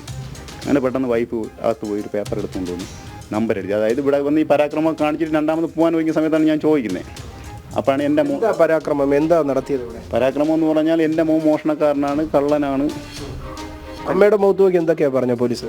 എൻ്റെ അടുത്ത് പറഞ്ഞതെന്ന് വെച്ചാൽ ഇവന് കഞ്ചാവുണ്ട്, സിഗരറ്റ് വലിക്കും, മദ്യവിൽപ്പനയുണ്ട്, പിന്നെ പട്ടിയൊക്കെ മോഷ്ടിച്ചുകൊണ്ടൊന്ന് വിൽക്കും, വിറ്റൊക്കെയാണ് ക്യാഷ് ഉണ്ടാക്കുന്നത്, പിന്നെ പ്രാവ് മോഷണം എന്നൊക്കെ പറഞ്ഞു. അപ്പം ഞാൻ പറയുകയാണ് സാർ അങ്ങനെയൊന്നും ഒരു കുട്ടിയല്ല ഇത്, സാറിന് ഈ പരിസരത്ത് എവിടെയെങ്കിലും ഒന്ന് അന്വേഷിക്കുക, അല്ലെങ്കിൽ സ്കൂളിൽ കാര്യമില്ലാതെ വീട്ടിലേക്ക് മകനെ പിടിച്ച് ഷോൾഡറിൽ പിടിച്ച് കഴുത്തി പിടിച്ചുകൊണ്ട് അകത്തോട്ട് കയറിയിട്ട് ഇവനെ അടിച്ചും കൊണ്ടാണ് പോകുന്നത്. ഇങ്ങനെ ഇങ്ങനെയൊക്കെ പിടിച്ച് അടിച്ചുകൊണ്ടാണ് അവന് പോകും. അപ്പം നമുക്ക് എന്ത് ചെയ്യണമെന്ന് അറിയാൻ പറ്റിയില്ലായിരുന്നു. അകത്ത് കയറി അവൻ്റെ ബക്കറ്റിൽ അവൻ തുണിയൊക്കെ ഇട്ട് അടുക്കി പറക്കി വയ്ക്കുന്നു, അതൊക്കെ എടുത്ത് കുടഞ്ഞു പറക്കിയിട്ട് അവൻ്റെ ബാഗ് ടെസ്റ്റുകൾ എല്ലാം പറക്കിയിട്ട് നോക്കിയാണ്. എന്നിട്ട് അവൻ്റെ ചോദിച്ചു സിഗരറ്റ് എവിടെയാണെന്ന് ചോദിച്ചു. അപ്പം ഞാൻ പറഞ്ഞു സാർ അവൻ അങ്ങനെ ഒന്നുമില്ല, സാർ വേണമെങ്കിൽ അത് സ്കൂളിൽ ചെന്നൊന്ന് തിരക്കാം, +1 പഠിക്കുന്ന കുട്ടിയാണ്, സ്കൂളിൽ ചെന്നൊന്ന് തിരക്കാം. അപ്പോൾ എനിക്ക് അതിൻ്റെ ഒന്നും ആവശ്യമില്ല, എനിക്ക് എന്താ സംഭവമെന്ന് എനിക്കറിയാം. ഇവനെ 10 മണിയാകുമ്പം നെടുമങ്ങാട് സ്റ്റേഷനിൽ കൊണ്ടുവന്നിട്ട് ബാക്കി കേസുകൾ എന്തൊക്കെയാണെന്ന് ഞാൻ അപ്പോഴും പറയാം എന്നൊക്കെ പറഞ്ഞ് വിലങ്ങുമായിട്ടാണ് വന്നത്. എന്നിട്ട് ഇവൻ പറയണം ഞാനല്ല എന്ന് പറയുകയാണ്. കൊണ്ടുപോയതിനു ശേഷം എന്താ മോനെ അവിടെ സംഭവിച്ചത്? കൊണ്ടുപോയിട്ട് എൻ്റെ റൂം ഫുള്ള് സെർച്ച് ചെയ്ത് എല്ലാ വാരി തറയിലൊക്കെ ഇട്ടിട്ട് എൻ്റെ ടെസ്റ്റ് എല്ലാം നോക്കി, ബാഗ് ഫുള്ള് ചെക്ക് ചെയ്തിട്ട് നോക്കിയിട്ട് ഞാനല്ല സാറേ, എന്താണ് സാറേ കാര്യം എന്നൊക്കെ ചോദിച്ചപ്പോൾ സാർ പറഞ്ഞു നിൻ്റെ ഷർട്ട് എവിടെയാണ്, നീ അന്ന് മോട്ടിക്കാൻ പോയപ്പം ഇട്ടുകൊണ്ട് പോയ ഷർട്ട് എവിടെയാണെന്നൊക്കെ ചോദിച്ചു. ഈ മുഖത്തെ നീരെങ്ങനെയുണ്ടായിരുന്നു? ആ സാർ അടിച്ചതാണ്. റൂമിനകത്ത് വെച്ച് ഒരു പ്രാവശ്യം അടിച്ചപ്പോൾ അമ്മ കിടന്ന് എന്തോ പറഞ്ഞു. അപ്പോൾ അമ്മയെ കുറേ ചീത്തയും വിളിച്ചിട്ട് ആ ചേട്ടൻ്റെ വീട് എവിടെയാണെന്ന് ചോദിച്ചിട്ട് എന്നെ വിളിച്ചുകൊണ്ട് അങ്ങോട്ട് പോയി, പുറത്തോട്ട് പോയി, ആ ചേട്ടൻ്റെ വീട്ടിലോട്ട്. ആ ചേട്ടൻ്റെ വീട്ടിലോട്ട് പോയിട്ട് ആ ചേട്ടനെ കണ്ടിട്ട് തിരിച്ച് വന്നിട്ട് നിൻ്റെ പേരിൽ കഞ്ചാവ് കേസ്. പുറത്തേക്ക് പിടിച്ചുകൊണ്ട് എങ്ങനെയാണ് ബലപിച്ചാണോ? ഇവിടെ ഇങ്ങനെ പിടിച്ചുകൊണ്ടാണ് പോയത്. ബാക്കിൽ ഉടുപ്പ്, ഞാൻ അന്ന് ഒരു ടീഷർട്ടാണ് ഇട്ടിരുന്നത്, അതിൻ്റെ കോളർ ഇങ്ങനെ പിടിച്ചുകൊണ്ടാണ് പോയത്. പിന്നെ ഇവിടെ അടുത്ത റബ്ബർ പണയിലുണ്ടോ? ഇവിടെ ഒരു റബ്ബർ മലമുണ്ട്, അവിടെ അടിക്കാൻ ശ്രമിച്ചു. അവിടെ വെച്ച് ആ ചേട്ടൻ്റെ വീട്ടിൽ പോയിട്ട് വന്നിട്ട് എന്നെ അടിച്ച്. എന്നിട്ട് പറഞ്ഞു ഞാൻ പറഞ്ഞു സാറേ അമ്മ സത്യമായിട്ട് ഞാനല്ല സാറേ എന്ന് പറഞ്ഞപ്പോൾ എൻ്റെ അമ്മയും അച്ഛനെയും വിളിക്കാൻ പറ്റുന്ന രീതിയിലെല്ലാം എന്നെ വിളിച്ച് എന്നിട്ട് അടിച്ച് 3 പ്രാവശ്യം എന്നെ ഇവിടെ അടിച്ചായിരുന്നു. ഇവിടെ വെച്ച് ഒരു പ്രാവശ്യം റൂമിൽ വെച്ച് ഇവരുടെ മുമ്പിൽ വെച്ച് അടിച്ചായിരുന്നു. അടിച്ചിട്ട് ആ സാറ് പറഞ്ഞ് നിനക്ക് കഞ്ചാവ് കേസിൽ കൊടുക്കും, നിൻ്റെ കൂടെ ഉള്ള ആളെ ഞാൻ അവിടെ സ്റ്റേഷനിൽ പിടിച്ചിരുത്തിയിട്ടുണ്ട്, അവയെല്ലാം പറഞ്ഞ് നീ പറഞ്ഞോ ഇല്ലെങ്കിൽ നിന്നെ സ്റ്റേഷനിൽ കൊണ്ടുവച്ചിട്ട് പെരുമാറും എന്നൊക്കെ പറഞ്ഞിട്ട് അങ്ങ് സാറ് ഇവിടെ വന്നിട്ട് ഇവരുടെ അടുത്ത് എന്തൊക്കെയോ പറഞ്ഞിട്ട് സാറങ്ങ് പോയി. എടാ ഈ അവസാനം നിലവിൽ ഇത്തരത്തിലൊരു പരാക്രമമൊക്കെ പോലീസ് ഇവിടെ നടത്തിയാണ് വീട്ടിനകത്ത്. അതിനുശേഷം ഈ പോലീസുകാരൻ ആരാണെന്ന് നിങ്ങൾ അന്വേഷിച്ചു മനസ്സിലാക്കി. നെടുമങ്ങാട് പോലീസ് സ്റ്റേഷനിലെ പ്രിൻസിപ്പൽ SI ആണല്ലേ ഓസ്റ്റിൻ. ഈ ഓസ്റ്റിനെതിരെ ഇപ്പോൾ പരാതി കൊടുത്തിട്ടുണ്ടോ? കൊടുത്തിട്ടുണ്ട്. ആർക്കൊക്കെയാണ് പരാതി കൊടുത്തത്? ഞാൻ വെഞ്ഞാറമൂട് CIക്ക് പരാതി കൊടുത്തിട്ടുണ്ട്, നെടുമങ്ങാട് CIക്കും പരാതി കൊടുത്തിട്ടുണ്ട്. ഇപ്പം ആ പരാതിയിൽ എന്തെങ്കിലും നടപടി ഉണ്ടായിട്ടുണ്ടോ ഈ നിമിഷം? ഇന്നലെ വെഞ്ഞാറമൂട് CI വിളിച്ച് പിന്നെ ഇതിൻ്റെ ബാക്കിയുള്ള കേസിനെ കുറിച്ച് സംബന്ധമായിട്ട് തിരക്കാൻ വേണ്ടി വിളിച്ചായിരുന്നു സാറ്. അപ്പോൾ ഞാൻ ചെന്നപ്പോൾ സാറിൻ്റെ ഒരു മീറ്റിംഗ് ഉണ്ടായിരുന്നു, സാറ് പോയി. സാറ് എന്നെ വിളിച്ച് പറഞ്ഞു ഞാൻ അടുത്ത ദിവസം എന്തായാലും വിളിക്കാം, ഇപ്പോൾ ഒരു മീറ്റിങ്ങിലായതുകൊണ്ടാണ്. നിലവിൽ നിങ്ങളുടെ വാഹനം പോലീസിന് തിരിച്ച് കണ്ടെത്താൻ സാധിച്ചിട്ടുണ്ടോ? കിട്ടി. വെഞ്ഞാറമൂട് സ്റ്റേഷനിൽ ഇരിപ്പുണ്ട് വാഹനം. എവിടെ നിന്നാണ് വാഹനം പിടികൂടി? പന്തളം. മോഷ്ടിച്ച പ്രതിയെ പിടികൂടിയോ? ഞാൻ ഇന്നലെ അവിടെ ചെന്നപ്പോൾ അവിടുത്തെ SI സാർ എന്നെ കണ്ടായിരുന്നു, എന്നെ വിളിച്ചിട്ട് പറഞ്ഞു ഇതിൻ്റെ പ്രതിയെയും പിടിച്ചിട്ടുണ്ട് എന്ന് പറഞ്ഞു. വാഹനത്തിൻ്റെ പ്രതി. വാഹനം ഒന്ന് റിലീസ് ചെയ്യുന്നല്ലോ? ഇല്ല, അത് CI സാറ് ചെന്നിട്ട് RC ബുക്കും കൂടെ കൊണ്ട് ചെല്ലാൻ പറഞ്ഞു. അങ്ങനെയാണ് ഞാൻ ഇന്നലെ പോയത്. അപ്പോൾ സാർ മീറ്റിങ്ങിലായതുകൊണ്ട് ഇനി അടുത്ത ദിവസം വിളിക്കാമെന്ന് പറയുന്നുണ്ട്. ഈ ഓസ്റ്റിനെതിരെ പരാതി കൊടുക്കുന്ന സമയത്ത് നെടുമങ്ങാട് സി ഐക്കും പരാതി കൊടുത്തു. നെടുമങ്ങാട് സിയുടെ ഭാഗത്തു നിന്നുള്ള നിലപാട് എന്തായിരുന്നു? സാർ അവിടെ ചെന്നപ്പോൾ എന്നോട് ക്ഷമ ചോദിച്ചു. കാര്യം ഇദ്ദേഹം ചെയ്തതിന് ഞാൻ ക്ഷമ ചോദിക്കുന്നു എന്ന് പറഞ്ഞ് ഈ ഓസ്റ്റിനെ വിളിച്ച് അവിടെ ഇരുത്തി അദ്ദേഹത്തിന് മുമ്പ് വെച്ച് കാര്യങ്ങളൊക്കെ ചോദിച്ചായിരുന്നു. ഓസ്റ്റിൻ്റെ പ്രതികരണം എങ്ങനെയായിരുന്നു? ഓസ്റ്റിന് പ്രതികരണമൊന്നുമില്ല. ലാസ്റ്റ് എൻ്റെ തോളി തട്ടിയപ്പോൾ ഞാൻ പറഞ്ഞു എൻ്റെ അദ്ദേഹം തൊടേണ്ട ആവശ്യമില്ല. എൻ്റെ വീട്ടിൽ വന്നപ്പോൾ ഞാൻ മാന്യമായിട്ടാണ് ഇടപെട്ടത്, പെരുമാറിയത്. ഇവിടെ താങ്കളുടെ ദേഹത്തുകൂടി എന്നെ സ്പർശിക്കുകയും ചെയ്തിരുന്നു. വീട്ടിലേക്ക് എത്തിയപ്പോൾ അസഭ്യമൊക്കെ പറഞ്ഞു പോലീസ്. വിളിച്ചത് മൊത്തം ഇവിടെ വെച്ചേ തുടങ്ങിയിട്ട് ഇത് പോകുന്ന നേരത്ത് എന്നോട് പറഞ്ഞിട്ട് പോയെന്ന് പറയാൻ നിൻ്റെ മോൻ നിനക്ക് ഉതവത്തില്ല. അവൻ പെട്ടു, അവൻ പോയി. അവൻ്റെ കേസുകളെല്ലാം എൻ്റെ കയ്യിലുണ്ട്, നീ അങ്ങ് കൊണ്ടുവന്നാൽ മതി, ബാക്കി ഞാൻ ചെയ്തോളാം.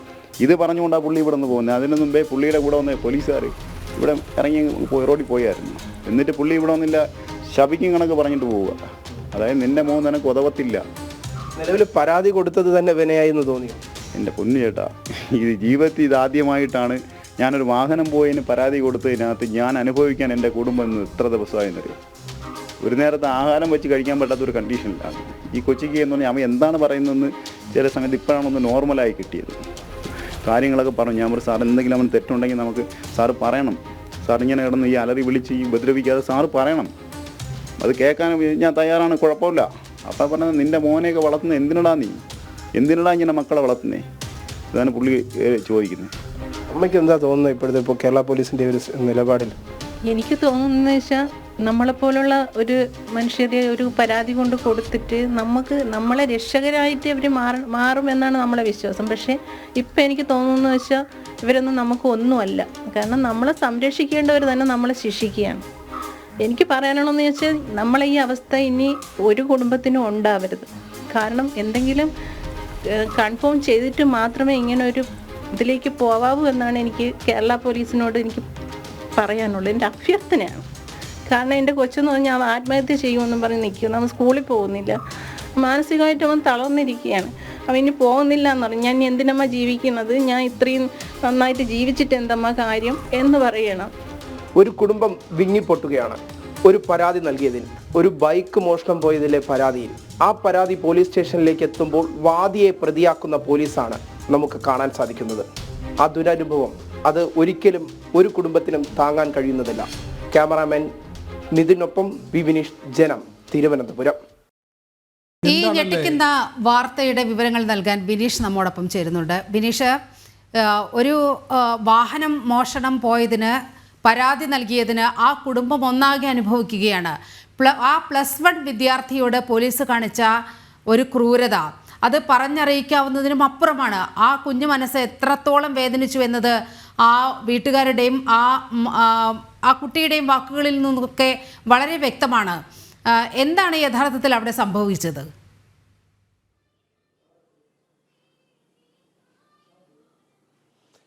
നിലവിൽ കഴിഞ്ഞ 2 ദിവസമാണ് മുമ്പാണ് ഈ വെഞ്ഞാറമൂട് സ്വദേശിയായ ഈ വ്യക്തി തൻ്റെ ബൈക്ക് കാണാനില്ല, അല്ലെങ്കിൽ അത്തരത്തിൽ മോഷണം പോയി എന്ന് സംബന്ധിച്ചുള്ള ഒരു പരാതി വെഞ്ഞാറമൂട് പോലീസ് സ്റ്റേഷനിൽ നൽകുന്നത്. തുടർന്ന് പോലീസ് ഈ സംഭവവുമായി ബന്ധപ്പെട്ടുള്ള അന്വേഷണം നടത്തി സമീപ പ്രദേശത്തെ CCTV ദൃശ്യങ്ങളൊക്കെ കൊണ്ടുകൊടുക്കാൻ ഈ പരാതിക്കാരനോട് തന്നെ പോലീസ് ആവശ്യപ്പെടുന്ന സാഹചര്യമുണ്ടായി. തൊട്ടു പിന്നാലെ പിറ്റേ ദിവസം വൈകുന്നേരത്ത് നെടുമങ്ങാട് പോലീസ് സ്റ്റേഷനിൽ നിന്ന് അനസ് എന്ന് പറയുന്ന ഒരു പോലീസുകാരൻ വിളിക്കുന്നു. എന്തെങ്കിലും നിങ്ങളുടെ ബൈക്ക് കാണാതെ ആയതുമായി ബന്ധപ്പെട്ട്, മോഷണം പോയതുമായി ബന്ധപ്പെട്ട് ഏതെങ്കിലും തരത്തിലുള്ള അറിവ് ലഭിച്ചിട്ടുണ്ടോ, അല്ലെങ്കിൽ അത്തരത്തിലുള്ള CCTV ദൃശ്യങ്ങളൊക്കെ ലഭിച്ചിട്ടുണ്ടോ എന്ന് ഈ കുടുംബത്തോട് വിവരങ്ങൾ ആരായുകയാണ്. പക്ഷേ ഈ വിവരങ്ങൾ ആരാഞ്ഞതിന് ശേഷവും അന്ന് വൈകുന്നേരം തന്നെ രാത്രി 11 മണിയോടുകൂടി 3 പോലീസുകാർ വീട്ടിലേക്ക് എത്തുന്നു. 3 പോലീസുകാർ വീട്ടിലേക്കെത്തി വാദിയെ തന്നെ പ്രതിയാക്കുന്ന ഒരു സമീപനം പോലീസിന്റെ ഭാഗത്തുണ്ടാകുന്നു. ആദ്യം വീട്ടിലേക്ക് എത്തുന്നു. വീട്ടിൽ അതിക്രമിച്ച് കയറിയതിന് ശേഷം ആ വീട്ടിൽ എത്തുമ്പോൾ തന്നെ അവരൊരു ഭീകരാന്തരീക്ഷം, ഒരു പോലീസുകാരൻ ഓസ്റ്റിൻ എന്ന് പറയുന്ന നെടുമങ്ങാട് പോലീസ് സ്റ്റേഷനിലെ പോലീസ് ഉദ്യോഗസ്ഥൻ ഒരു ഭീകരാന്തരീക്ഷം സൃഷ്ടിക്കുകയാണ്. ആ പോലീസുകാരൻ സിവിൽ ഡ്രസ്സിലായിരുന്നു. അതിനുശേഷം ഒപ്പമുണ്ടായിരുന്ന 2 പോലീസുകാർ അവർ യൂണിഫോമിലുമായിരുന്നു. പക്ഷേ ഈ ഓസ്റ്റിൻ എന്ന് പറയുന്ന പോലീസ് സ്റ്റേഷൻ ഓടി വീട്ടിനുള്ളിലേക്ക് കയറുകയാണ്. ഒപ്പം തന്നെ ഈ കുട്ടിയുടെ കഴുത്തിൽ തൂക്കി പിടിച്ചുകൊണ്ടാണ്, കഴുത്തിന്റെ ശരീരത്തിൽ അല്ലെങ്കിൽ കോളറിൽ ടീഷർട്ടായിരുന്നു ആ കുട്ടി ഇട്ടിരുന്നത്. ടീഷർട്ടോട് കൂടി കോളറിൽ തൂക്കിപ്പിടിച്ചാണ് വീട്ടിനുള്ളിലേക്ക് ഈ കുട്ടിയെ വലിച്ചു കയറ്റുന്നത്. ഈ സമയത്ത് അമ്മയും അച്ഛനും ആകെ ഞെട്ടിപ്പോവുകയാണ്. എന്താണ് സംഭവം? സാർ, ഞാൻ പോലീസ് സ്റ്റേഷനിൽ പരാതി നൽകിയത് എൻ്റെ ബൈക്ക് കാണാനില്ല എന്ന് പറഞ്ഞുകൊണ്ടാണ് പോലീസ് സ്റ്റേഷനിൽ പരാതി നൽകിയിരിക്കുന്നതെന്ന് ഈ കുട്ടിയുടെ അച്ഛൻ ആ പോലീസുകാർക്ക് മുന്നിലും ഈ വന്ന് ബലപ്രയോഗം നടത്തിയ പോലീസുകാരനോടും കൃത്യമായി വ്യക്തമാക്കുന്നുണ്ട്. പക്ഷേ ആ പോലീസുകാരൻ വാദിയെ പ്രതിയാക്കുന്ന സമീപനം ആ പോലീസുകാരന്റെ ഭാഗത്ത് നമുക്ക് കാണാൻ സാധിച്ചു. ഏറ്റവും പ്രധാനമെന്ന് പറയുന്നത് ഈ കുട്ടിയെ വലിച്ച് കഴുത്തിൽ ഷോളറിൽ പിടിച്ചുകൊണ്ട് നേരെ വീട്ടിനുള്ളിലേക്ക് കയറുന്നു. വീട്ടിനുള്ളിലേക്ക് കയറിയതിനു ശേഷം ആ കുട്ടിയുടെ റൂമിലേക്ക് എത്തി ആ വീട്ടിനകത്ത് പൂർണ്ണമായും ആ കുട്ടിയുടെ ഡ്രസ്സും മറ്റ് പഠിക്കാനുള്ള ബുക്കും എല്ലാം തന്നെ വലിച്ച് താഴേക്ക് ഇടുന്നു. അതിനുശേഷം നീ എവിടെയാണ് കഞ്ചാവ് സൂക്ഷിച്ചു വെച്ചിരിക്കുന്നത് എന്ന് ആ കുട്ടിയോട് ചോദിക്കുന്നു. ഒരു 16 വയസ്സുകാരനോട് പോലീസ് കാണിക്കുന്ന അതിക്രമവും ക്രൂരതയുമാണ് അത് കണ്ടുകൊണ്ട് നിൽക്കുന്നത് ആ കുട്ടിയുടെ അച്ഛനും അമ്മയുമാണ്. അതിനുശേഷം ഈ കുട്ടി കള്ളനാണെന്ന് അച്ഛനോടും അമ്മയോടും സ്ഥാപിക്കാൻ ഈ ഹോസ്റ്റൽ എന്ന് പറയുന്ന നെടുമങ്ങാട് പോലീസ് സ്റ്റേഷനിലെ പോലീസ് ഉദ്യോഗസ്ഥൻ സ്ഥാപിക്കാനുള്ള ശ്രമം, അത്തരത്തിലുള്ള ആക്ഷേപങ്ങൾ ഈ കുട്ടിക്കെതിരെ വീട്ടിനുള്ളിൽ വെച്ച് തന്നെ നടത്തുന്നു. ഒപ്പം ഈ വലിച്ചു കയറ്റിക്കൊണ്ട് പോകുന്ന സമയത്ത് തന്നെ കുട്ടിയുടെ കർണത്തടിക്കുന്നു. നമുക്ക് ദൃശ്യങ്ങളിൽ എത്രത്തോളം വ്യക്തമാണെന്ന് മനസ്സിലാകുന്നില്ല. പക്ഷേ കുട്ടിയുടെ മുഖത്ത് വലിയ രീതിയിൽ നീരുണ്ടായിരുന്നു. നമ്മൾ ആ വാർത്ത റിപ്പോർട്ട് ചെയ്യാൻ പോകുന്ന സമയത്ത് കർണത്ത് അതിരൂക്ഷമായി തന്നെ പോലീസുകാരൻ അടിക്കുന്നു വീട്ടിനുള്ളിൽ വെച്ച്. അതിനുശേഷം ഈ കുട്ടിയെ വലിച്ചിഴച്ച് വീണ്ടും തൊട്ടടുത്തുള്ള റബ്ബർ പണയിലേക്ക് കൊണ്ടുപോകുന്നു. ഇതിനിടയിൽ അച്ഛൻ എന്താണ് കാര്യം എന്ന് ചോദിക്കുമ്പോൾ നിന്റെ മകൻ കഞ്ചാവ് ഉൽപ്പന്നക്കാരനാണ്, അവനാണ് ഈ ഒരു വാഹനം മോഷ്ടിച്ച് വിറ്റത് എന്നതടക്കമുള്ള കാര്യങ്ങൾ അച്ഛനോട് പറയുന്നു, അമ്മയോട് പറയുന്നു. ഇതൊക്കെ പറയുന്ന സമയത്ത് ആ കുട്ടിയുടെ അമ്മ അവിടെ അലറി വിളിച്ചുകൊണ്ട് പൊട്ടിക്കരഞ്ഞുകൊണ്ട് പറയുകയാണ്, നിലവിൽ എൻ്റെ മകൻ അത്തരത്തിലുള്ള ഒരു പ്രവൃത്തി ചെയ്യില്ല എന്ന് ഉറച്ചു പറയുകയാണ്.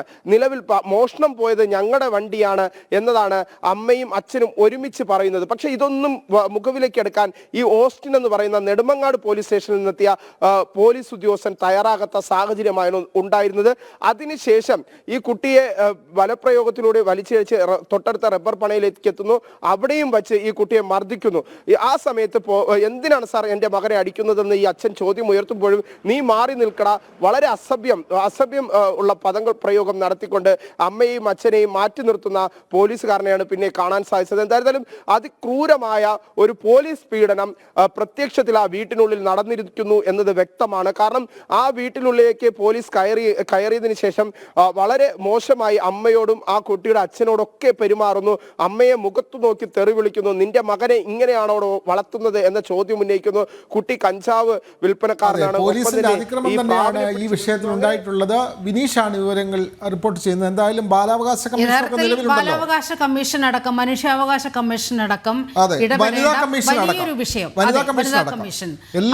ഇടപെടേണ്ട ഒരു വിഷയമാണ്. പോലീസിന് തെറ്റുപറ്റി എന്ന് അവർ തന്നെ പ്രത്യക്ഷത്തിൽ ഈ മാതാപിതാക്കളുടെ മുന്നിൽ വെച്ച് സമ്മതിക്കുന്നുണ്ട്. ഇവർ അതൊരു പ്രശ്നമാക്കാതിരിക്കാൻ വേണ്ടി അവരെ അനുനയിപ്പിക്കാനുള്ള നീക്കവും പോലീസിന്റെ ഭാഗത്തു നിന്നുണ്ടായി.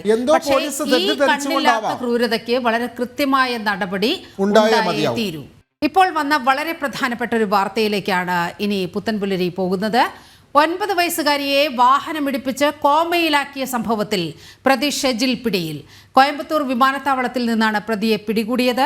പ്രതിയെ വടകര പോലീസ് സംഘത്തിന് കൈമാറും. പ്രതിക്കായി ലുക്കൌട്ട് നോട്ടീസ് പുറത്തിറക്കിയിരുന്നു. വിവരങ്ങളുമായി ദിസ്ന സുരേഷ് ചേരുകയാണ്. ദിസ്ന, ഈ 6-7 മാസമായി ഈ കുഞ്ഞ് കോമയിൽ കഴിയാൻ തുടങ്ങിയിട്ട് ഈ വാഹനമിടിപ്പിച്ച് ഒരു വാഹനാപകടമാണ് ആദ്യമുണ്ടായത്.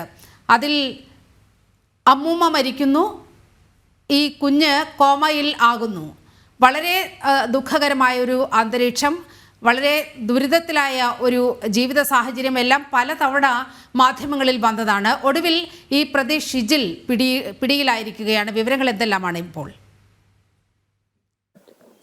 നീലിമ സൂചിപ്പിച്ചതുപോലെ തന്നെ മനസാക്ഷിയെ ഞെട്ടിച്ചൊരു വാർത്ത തന്നെയായിരുന്നു ഈ 6 വയസ്സുകാരിയെ വാഹനം ഇടിപ്പിച്ച് പിന്നീട് കോമയിലായ ഈ കുട്ടിയുടെ ദുരിത ജീവിതമൊക്കെ തന്നെയും മാധ്യമങ്ങളിൽ റിപ്പോർട്ട് ചെയ്യപ്പെട്ടതാണ്. ആ സംഭവത്തിലാണ് ഇപ്പോൾ അപ്ഡേഷൻ ഉണ്ടായിരിക്കുന്നത്. പ്രതി ഷിജിൽ വാഹനം ഇടിച്ച് കടന്നു കളഞ്ഞ ഈ പ്രതി ഷിജിലിനെ കോയമ്പത്തൂരിൽ നിന്നും വിമാനത്താവളത്തിൽ നിന്നും പിടികൂടിയിരിക്കുന്നു എന്നൊരു വിവരം തന്നെയാണ് നമുക്ക് നിലവിൽ ലഭ്യമായിട്ടുണ്ടായത്. എന്തായാലും വടകര പോലീസിന് ഈ പ്രതിയെ കൈമാറുമെന്ന വിവരം കൂടി നമുക്ക് ലഭ്യമാകുന്നു. എന്തായാലും വടകര ഇതുമായി ബന്ധപ്പെട്ട് വടകര പോലീസുമായി ബന്ധപ്പെട്ട അന്വേഷണ സംഘം കോയമ്പത്തൂരേക്ക് തിരിച്ചിട്ടുണ്ട് എന്ന പുതിയ വിവരം കൂടിയാണ് ഇപ്പോൾ നമുക്ക് പങ്കുവയ്ക്കാനുള്ളത്. എന്തായാലും കഴിഞ്ഞ ഫെബ്രുവരി 17 ഇത്തരത്തിലുള്ളൊരു സംഭവം ഉണ്ടാകുന്നത്.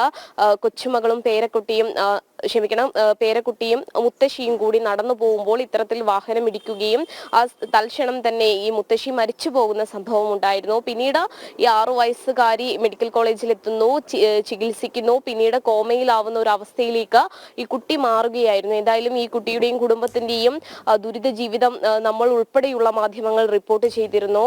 പക്ഷേ പ്രതിയെ കണ്ടുപിടിക്കുവാൻ അന്വേഷണ സംഘത്തിന് കഴിഞ്ഞിരുന്നില്ല. അത് വലിയ വെല്ലുവിളി സൃഷ്ടിച്ചിരുന്നു എന്ന് തന്നെയാണ്. അതിനുശേഷം ഈ പ്രതി ഹൈക്കോടതിയിൽ മുൻകൂർ ജാമ്യാപേക്ഷ നൽകിയിരുന്നുവെങ്കിലും അതൊക്കെ തന്നെയും ഹൈക്കോടതി നിരസിക്കുകയായിരുന്നു. പിന്നീട് പ്രതിയെ കണ്ടെത്തുവാൻ വേണ്ടി ലുക്കൌട്ട് നോട്ടീസ് ഉൾപ്പെടെയുള്ള കാര്യങ്ങൾ ഇറക്കിയിരുന്നു. അങ്ങനെയാണ് ഈ കോയമ്പത്തൂർ വിമാനത്താവളത്തിൽ നിന്നും പ്രതി പിടിയിലായിരിക്കുന്നത് എന്നൊരു വിവരം തന്നെയാണ് നമുക്ക് ലഭ്യമായിട്ടുള്ളത്. വടകര അന്വേഷണ സംഘം കോയമ്പത്തൂരേക്ക് തിരിച്ചിട്ടുണ്ട് എന്നൊരു കാര്യം തന്നെയാണ് നമുക്ക് നിലവിൽ ലഭ്യമായിട്ടുള്ളത്. എന്തായാലും വടകരയിൽ നിന്നും അന്വേഷണ സംഘം കോയമ്പത്തൂർ എത്തിയതിനു ശേഷം കോയമ്പത്തൂർ പോലീസുമായി ബന്ധപ്പെട്ട അവർ ഈ പ്രതിയെ വടകര അന്വേഷണ സംഘത്തിന് കൈമാറുമെന്ന കാര്യം തന്നെയാണ് നിലവിൽ നമുക്ക് അറിയാൻ കഴിഞ്ഞിട്ടുള്ളത്. ഈ കേസിൽ കുറ്റപത്രം സമർപ്പിക്കുന്നതിന് മുൻപായാണ് ഇപ്പോൾ പ്രതിയെ കണ്ടെത്താൻ കഴിഞ്ഞിട്ടുള്ളത്. നീലിമ, ഷെജിൽ പിടിയിലായത് തന്നെ വലിയൊരു കാര്യമാണ്. കാരണം ഈ മുത്തശ്ശിയെയും പേരക്കുഞ്ഞിനെയും ഇടിച്ചിട്ട് കൊണ്ട് ഈ വാഹനം കടന്നുപോയി. ഈ പ്രതിയെ പിടികൂടാൻ ഒരു തരത്തിലും സാധ്യതയില്ലാതിരുന്ന ഒരു ഘട്ടത്തിൽ നിന്നാണ് പോലീസ് ലുക്കൌട്ട് നോട്ടീസ് ഇറക്കുകയും വിദേശത്തായിരുന്ന ഷെജിലിനെ പിടികൂടുകയും ചെയ്ത സാഹചര്യമുണ്ടായത്. മനുഷ്യ മനസാക്ഷിയെ മരവിപ്പിക്കുന്ന വിധത്തിൽ പലതവണ വാർത്തകൾ വന്നു. എത്രയോ മാധ്യമങ്ങൾ ഇക്കാര്യം, നമ്മളടക്കം എത്രയോ മാധ്യമങ്ങൾ ഇക്കാര്യം കവർ ചെയ്തതാണ്. ഒരു ചികിത്സയ്ക്ക് പോലും പണമില്ലാതെ ആ കുഞ്ഞിനെയും കൊണ്ട് ആ കുടുംബം വല്ലാതെ ബുദ്ധിമുട്ടിക്കുന്ന, കണ്ണുകളെ ഈറനണിയിക്കുന്ന വാർത്തകൾ പലപ്പോഴും നമുക്ക് നൽകേണ്ടതായി വന്നിട്ടുണ്ട്. അപ്പോഴും മനസാക്ഷി എന്ന് പറയുന്ന ഒന്ന് തെല്ലുമില്ലാതെ വിദേശത്ത് കഴിയുകയായിരുന്നു ഷിജിൽ. ആ ഷിജിലാണ് ഇപ്പോൾ പിടിയിലായിരിക്കുന്നത്. തീർച്ചയായും നിലിമ സൂചിപ്പിച്ചതുപോലെ തന്നെ ഷിജിൽ ഈ സംഭവം നടന്നതിന് ശേഷം ഇൻഷുറൻസ് കമ്പനിയിൽ നിന്നും തുക വാങ്ങിയിരുന്നു എന്നൊരു വെളിപ്പെടുത്തൽ കൂടി വന്നിരുന്നു. കാരണം ഇത്തരത്തിലൊരു ആക്സിഡന്റ് നടത്തി വാഹനത്തിന് മറ്റൊരു രീതിയിൽ അപകടം സംഭവിച്ചു എന്ന് കാട്ടിയാണ് ഈ ഇൻഷുറൻസ് കമ്പനിയിൽ നിന്നും തുക കൈപ്പറ്റിയത്.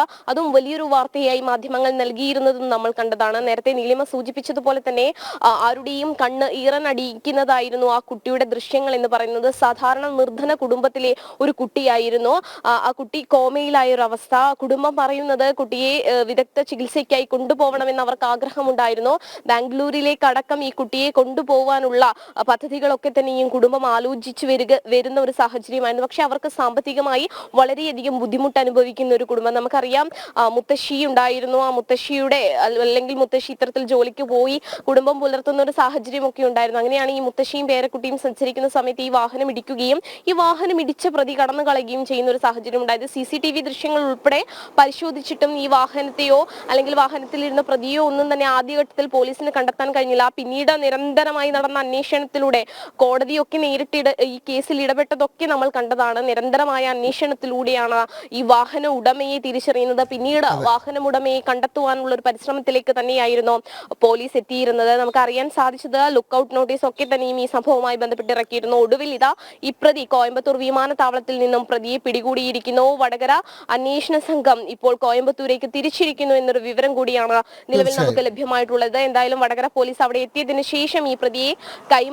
കൈമാറും എന്നൊരു വിവരം തന്നെയാണ് നമുക്ക് ലഭ്യമാവുന്നത്. എന്തായാലും ആ കുടുംബത്തിന് വലിയൊരു ആശ്വാസകരമായ വാർത്ത തന്നെയാണ്, അല്ലെങ്കിൽ വിവരം തന്നെയാണ് ഇപ്പോൾ പുറത്തു വന്നിരിക്കുന്നത്.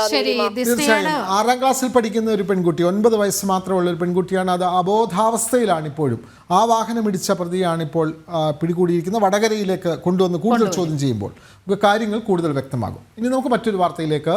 പകുതി വില തട്ടിപ്പിൽ അനന്തകൃഷ്ണനുമായി സാമ്പത്തിക ഇടപാടുകൾ നടത്തിയ NGOകളുടെ അക്കൗണ്ടുകൾ ആദായ നികുതി വകുപ്പ് പരിശോധിക്കും. NGOകൾക്കുള്ള സംഭാവന നികുതി ഇളവുകൾ ദുരുപയോഗം ചെയ്തിട്ടുണ്ടോ എന്നാണ് അന്വേഷിക്കുന്നത്. ആദായ നികുതി വകുപ്പിൽ രജിസ്റ്റർ ചെയ്തിട്ടുള്ള NGOകൾ പകുതി വില തട്ടിപ്പിൻ്റെ ഭാഗമായി രജിസ്ട്രേഷൻ ഇനത്തിലടക്കം കോടികളുടെ സാമ്പത്തിക ലാഭം ഉണ്ടാക്കിയതായി പരാതിയുണ്ടായിരുന്നു. വിവരങ്ങളുമായി രേഷ്മ ബാബു ചേരുന്നു. രേഷ്മ, വലിയ പകുതി വില തട്ടിപ്പിൽ വലിയ തട്ടിപ്പുകൾ, ഫുൾ തട്ടിപ്പുകളുടെ വിവരങ്ങൾ പുറത്തു വരികയാണ്. കൂടുതൽ വിവരങ്ങൾ.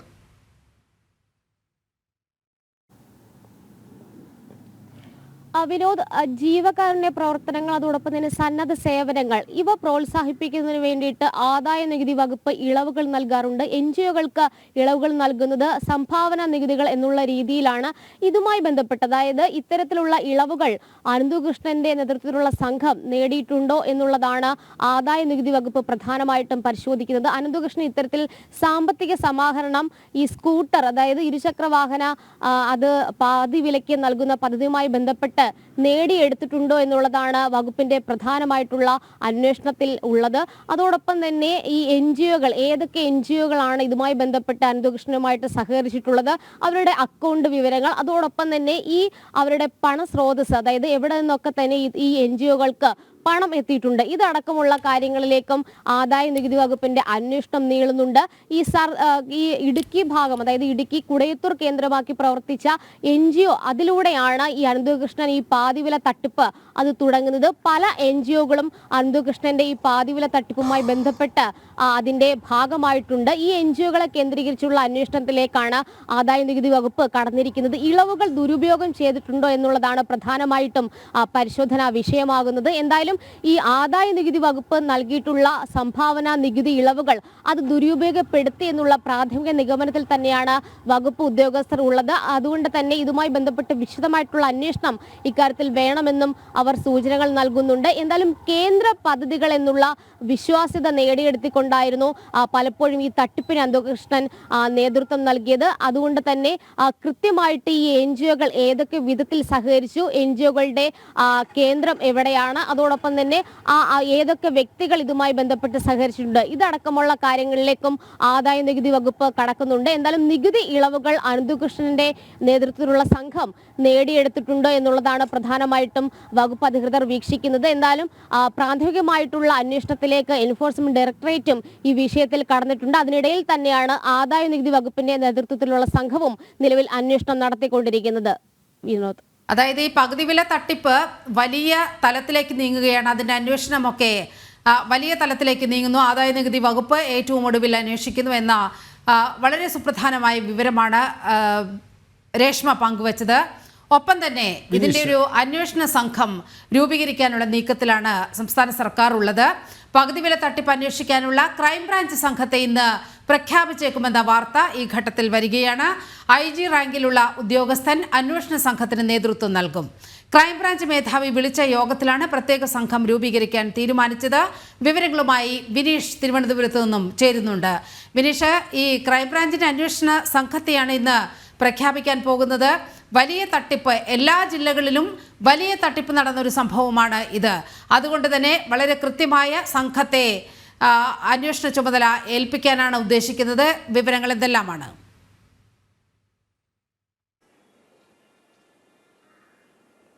തീർച്ചയായിട്ടും സംസ്ഥാനം കണ്ടതിൽ വെച്ച് ഏറ്റവും വലിയ തട്ടിപ്പ് എന്ന് തന്നെയാണ് ഒരുപക്ഷെ നമുക്ക് വിലയിരുത്താൻ സാധിക്കുക. ഒരു വ്യക്തിയെ കേന്ദ്രീകരിച്ച് നടന്ന ഒരു വലിയ തട്ടിപ്പ് എന്ന് നമുക്ക് വിലയിരുത്താൻ സാധിക്കും. കാരണം കേരള മാസകലം എല്ലാ ജില്ലകളും കേന്ദ്രീകരിച്ചും ഇത്തരത്തിൽ പകുതി വിലയ്ക്ക് ഗൃഹോപകരണങ്ങളും വാഹനങ്ങളും നൽകും എന്ന് സംബന്ധിച്ചുള്ള ഒരു പരസ്യം നടത്തിക്കൊണ്ട് CSR ഫണ്ടിന്റെ കീഴിലാണ് ഇത്തരത്തിലുള്ള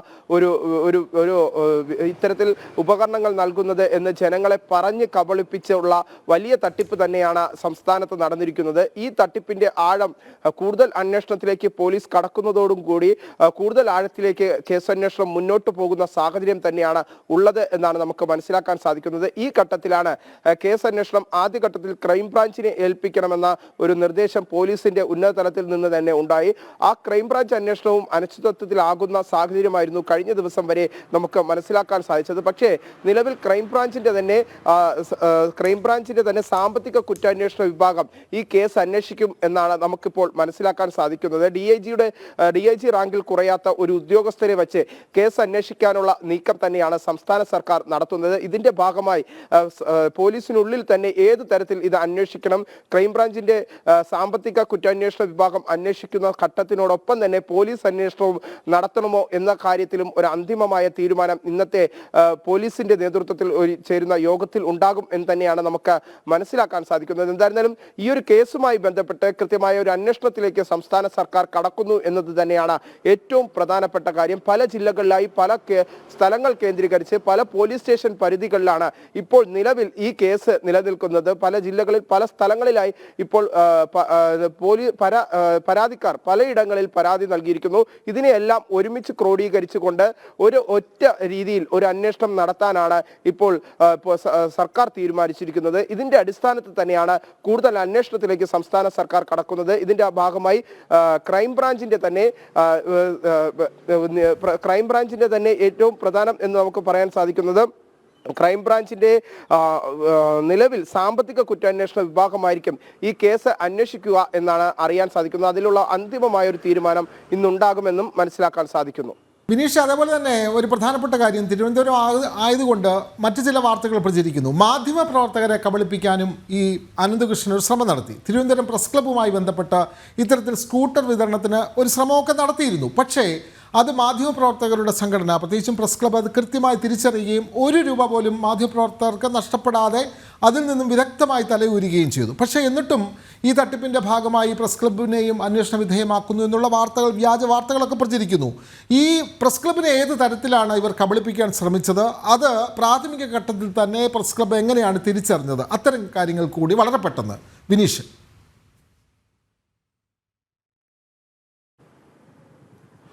തീർച്ചയായിട്ടും നിലവിൽ 2 വർഷം മുമ്പാണ് ഈ ഒരു NGO നമ്മുടെ തിരുവനന്തപുരം പ്രസ് ക്ലബിനെ സമീപിക്കുന്നതും അതിനുശേഷം തിരുവനന്തപുരം പ്രസ് ക്ലബിന്റെ നേതൃത്വത്തിൽ അവർ പകുതി വിലയ്ക്ക് CSR ഫണ്ട് ഉപയോഗിച്ച് വാഹനങ്ങൾ നൽകും, ഇരുചക്ര വാഹനങ്ങളും ഒപ്പം തന്നെ ലാപ്ടോപ്പും നൽകുമെന്ന ഒരു വാഗ്ദാനം അന്നത്തെ ഭരണസമിതിക്ക് മുന്നിൽ വയ്ക്കുന്ന സാഹചര്യമുണ്ടായി. അതിന്റെ അടിസ്ഥാനത്തിൽ ഇതിൽ കുറച്ച് വിശ്വാസ്യത തോന്നിയതിന്റെ അടിസ്ഥാനത്തിൽ ഭരണസമിതി തന്നെ ഇതുമായി ബന്ധപ്പെട്ട് ഒരു കരാറിൽ ഏർപ്പെടുന്ന സാഹചര്യമുണ്ടായി. തുടർന്ന് അടുത്തു വന്ന ഭരണസമിതി ഇതിനെക്കുറിച്ച് അന്വേഷിക്കുന്ന സമയത്ത് ഇതിൽ ചെറിയ അവ്യക്തതകളുണ്ട്, CSR ഫണ്ടുമായി ബന്ധമില്ല, ഇതിൽ ചെറിയ തട്ടിപ്പുകൾ ഉണ്ട് എന്ന് ഇതിൽ തന്നെ ഭാഗമായിട്ടുള്ള ചില ആളുകൾ അറിയിക്കുന്നു. ഇതിന്റെ അടിസ്ഥാനത്തിൽ പൂർണ്ണമായും തന്നെ ഇതിൽ നിന്ന് പിന്മാറുന്ന തരത്തിലേക്ക് തിരുവനന്തപുരം പ്രസ് ക്ലബ്ബ് കടക്കുമ്പോൾ ആ പ്രസ് ക്ലബിനെ അപകീർത്തിപ്പെടുത്താൻ ഒരു വിഭാഗം, മറ്റു പ്രസ് ക്ലബിനെതിരെ പ്രവർത്തിക്കുന്ന ഒരു വിഭാഗം ജേർണലിസ്റ്റുകൾ ചേർന്ന് അല്ലെങ്കിൽ അത്തരത്തിലുള്ള മാധ്യമപ്രവർത്തകർ ചേർന്ന് നടത്തിയ വലിയ വ്യാജ വാർത്തകളാണ് ഇപ്പോൾ പുറം ലോകത്തേക്ക് എത്തുന്നത്. പ്രത്യേകിച്ച് 127 മാധ്യമപ്രവർത്തകരുടെ ലിസ്റ്റ് പ്രസിദ്ധീകരിച്ചുകൊണ്ട് പ്രസ് ക്ലബിനെ 127 മാധ്യമപ്രവർത്തകരെ അപമാനിക്കാനുള്ള ഒരു ശ്രമവും നിലവിൽ ഈ ഒരു മറ്റൊരു സംഘത്തിന്റെ പ്രസ് ക്ലബിനെതിരായി നിൽക്കുന്ന ഒരു സംഘത്തിന്റെ ഒരു ഭാഗത്തു നിന്ന് ഉണ്ടാകുന്നു എന്നതാണ് ഏറ്റവും പ്രധാനപ്പെട്ട കാര്യം. പക്ഷേ നിലവിലെ സാഹചര്യത്തിൽ പ്രസ് ക്ലബ്ബ് ഈ ഒരു വിഷയത്തിൽ ഇടപെട്ടതിന് ശേഷം ഒരു മാധ്യമപ്രവർത്തകന്റെ പണം നഷ്ടപ്പെടുന്ന സാഹചര്യം ഉണ്ടായില്ല. ഈ NGOയുമായി മറ്റ് ഏതൊരു തരത്തിലുള്ള പണമിടപാടും നടത്തിയിട്ടില്ല എന്നതാണ് പ്രധാനപ്പെട്ട കാര്യം. ഒപ്പം തന്നെ മാധ്യമപ്രവർത്തകർക്ക് ഇത്തരത്തിൽ ഈ ഒരു NGO നമ്മളെ സമീപിച്ചിട്ടുണ്ട് എന്ന് സംബന്ധിച്ചുള്ള ഒരു വിവരം, പ്രസ് ക്ലബിനെ സമീപിച്ചിട്ടുണ്ട് എന്ന തരത്തിലുള്ള ഒരു വിവരമാണ് മാധ്യമപ്രവർത്തകർക്ക് നൽകുന്നത്. അതിന്റെ അടിസ്ഥാനത്തിൽ ആദ്യഘട്ടത്തിൽ ഈ വാഹനങ്ങൾ വേണ്ട മാധ്യമപ്രവർത്തകരുടെയും ലാപ്ടോപ്പ് വേണ്ട മാധ്യമപ്രവർത്തകരെയൊക്കെ ലിസ്റ്റുകൾ തയ്യാറാക്കുന്ന ഒരു ഘട്ടമുണ്ടായി. പക്ഷേ അതിനുശേഷം ഇത് തട്ടിപ്പാണെന്ന് പൂർണ്ണമായും തിരുവനന്തപുരം പ്രസ് ക്ലബിന് മനസ്സിലാകുന്ന സാഹചര്യമുണ്ടായി. ആ ഘട്ടത്തിലാണ് ഇത്തരത്തിൽ ആദ്യം രജിസ്റ്റർ ചെയ്ത അല്ലെങ്കിൽ അത്യത്തിൽ ആ ഒരു നടപടിക്രമത്തിൽ നിന്ന് പ്രസ് ക്ലബ്ബ് പിന്നോക്കം പോകുന്ന സാഹചര്യം ഉണ്ടായിരിക്കുന്നത് എന്നതാണ് നമുക്ക് മനസ്സിലാക്കാൻ സാധിച്ചിട്ടുള്ളത്. നിലവിലെ സാഹചര്യത്തിൽ പ്രസ് ക്ലബിനെ അപകീർത്തിപ്പെടുത്തുന്ന തരത്തിൽ ഒരു വിഭാഗം മാധ്യമപ്രവർത്തകർ നടത്തുന്ന വ്യാജ പ്രചരണമാണ് ഇപ്പോൾ മുന്നിൽ നിൽക്കുന്നത് എന്നത് സംബന്ധിച്ച് ഇപ്പോഴത്തെ തിരുവനന്തപുരം പ്രസ് ക്ലബിന്റെ ഭരണസമിതി പ്രസിഡന്റ് വ്യക്തമാക്കുന്ന സാഹചര്യമുണ്ടായി. എന്തായാലും നിലവിൽ മാധ്യമപ്രവർത്തകരെ കബളിപ്പിക്കാൻ ഈ ഒരു NGOയ്ക്ക് സാധിച്ചിട്ടില്ല, അല്ലെങ്കിൽ ഈ ഒരു വലിയ പകുതിവില തട്ടിപ്പുകാരന് സാധിച്ചിട്ടില്ല എന്നതാണ് എടുത്തു പറയാൻ കഴിയുന്നത്. അതെ, വളരെ വ്യക്തമായ ഒരു വിശദീകരണമാണ് വിനീഷ് നൽകിയത്. വ്യാജ വാർത്തകൾ നിരവധി വരുന്നു. അപ്പോഴാണ് പ്രസ് ക്ലബിന് ₹1 പോലും നഷ്ടപ്പെടാത്ത തരത്തിൽ മാധ്യമപ്രവർത്തകർ ഈ കബളിപ്പിക്കൽ നിന്നും തിരുവനന്തപുരത്തെ മാധ്യമപ്രവർത്തകർ രക്ഷപ്പെട്ടു. പക്ഷേ സംസ്ഥാന വ്യാപകമായി ഉള്ള തട്ടിപ്പിൽ വിവിധ മേഖലയിലുള്ളവർ, മാധ്യമപ്രവർത്തകരുണ്ട്, സർക്കാർ ജോലിക്കാരുണ്ട്, വിവിധ NGOകളുണ്ട്, അവരൊക്കെ കബളിപ്പിക്കപ്പെട്ടു എന്നുള്ളതാണ്. കോടിക്കണക്കിന് രൂപയുടെ തട്ടിപ്പാണ് അനന്തകൃഷ്ണൻ നടത്തിയത്. വിവരങ്ങൾ നൽകുകയായിരുന്നു വിനീഷ്. ഇനി നമ്മൾ മധുരയിലേക്കാണ് പോകുന്നത്. അതെ, മധുര തിരുപ്പരൻകുണ്ട്രം മുരുകക്ഷേത്രത്തിന് സമീപം മൃഗഹത്യ നടത്താനുള്ള ജിഹാദി ശ്രമത്തിനെതിരെ പ്രതിഷേധം ശക്തമാകുകയാണ്. മലയിലെ ദർഗയുടെ പേര് പറഞ്ഞ് ഭരണകക്ഷിയുടെ പിന്തുണയോടെ ക്ഷേത്രഭൂമി കൈയടക്കാൻ ശ്രമിക്കുന്നവർക്കെതിരെ കൊടുങ്കാറ്റായി മുരുകഭക്തർ അണിനിരക്കുന്ന കാഴ്ചയാണ് കഴിഞ്ഞ കുറച്ച് ദിവസങ്ങളായി അവിടെ സാക്ഷ്യം വഹിക്കുന്നത്.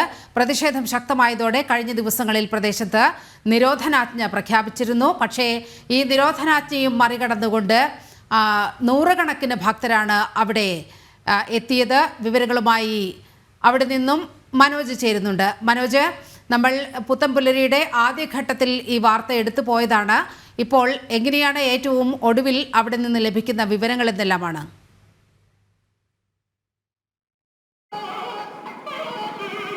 നിലിമ, ക്ഷേത്രത്തിലേക്ക് കയറുന്നതിൽ നിയന്ത്രണങ്ങളുണ്ട്. ഇപ്പോൾ തന്നെ വിവാഹങ്ങൾ നിരവധിയായി ഇന്ന് നടക്കുന്നുണ്ട് ഈ മുഹൂർത്തങ്ങളിൽ. അതൊക്കെ തന്നെ ഇപ്പോൾ നടന്നു വരികയാണ്. അതോടൊപ്പം തന്നെ നേരത്തെ സൂചിപ്പിച്ചതുപോലെ കഴിഞ്ഞ ദിവസമൊക്കെ നിരോധനാജ്ഞകളായിരുന്നു.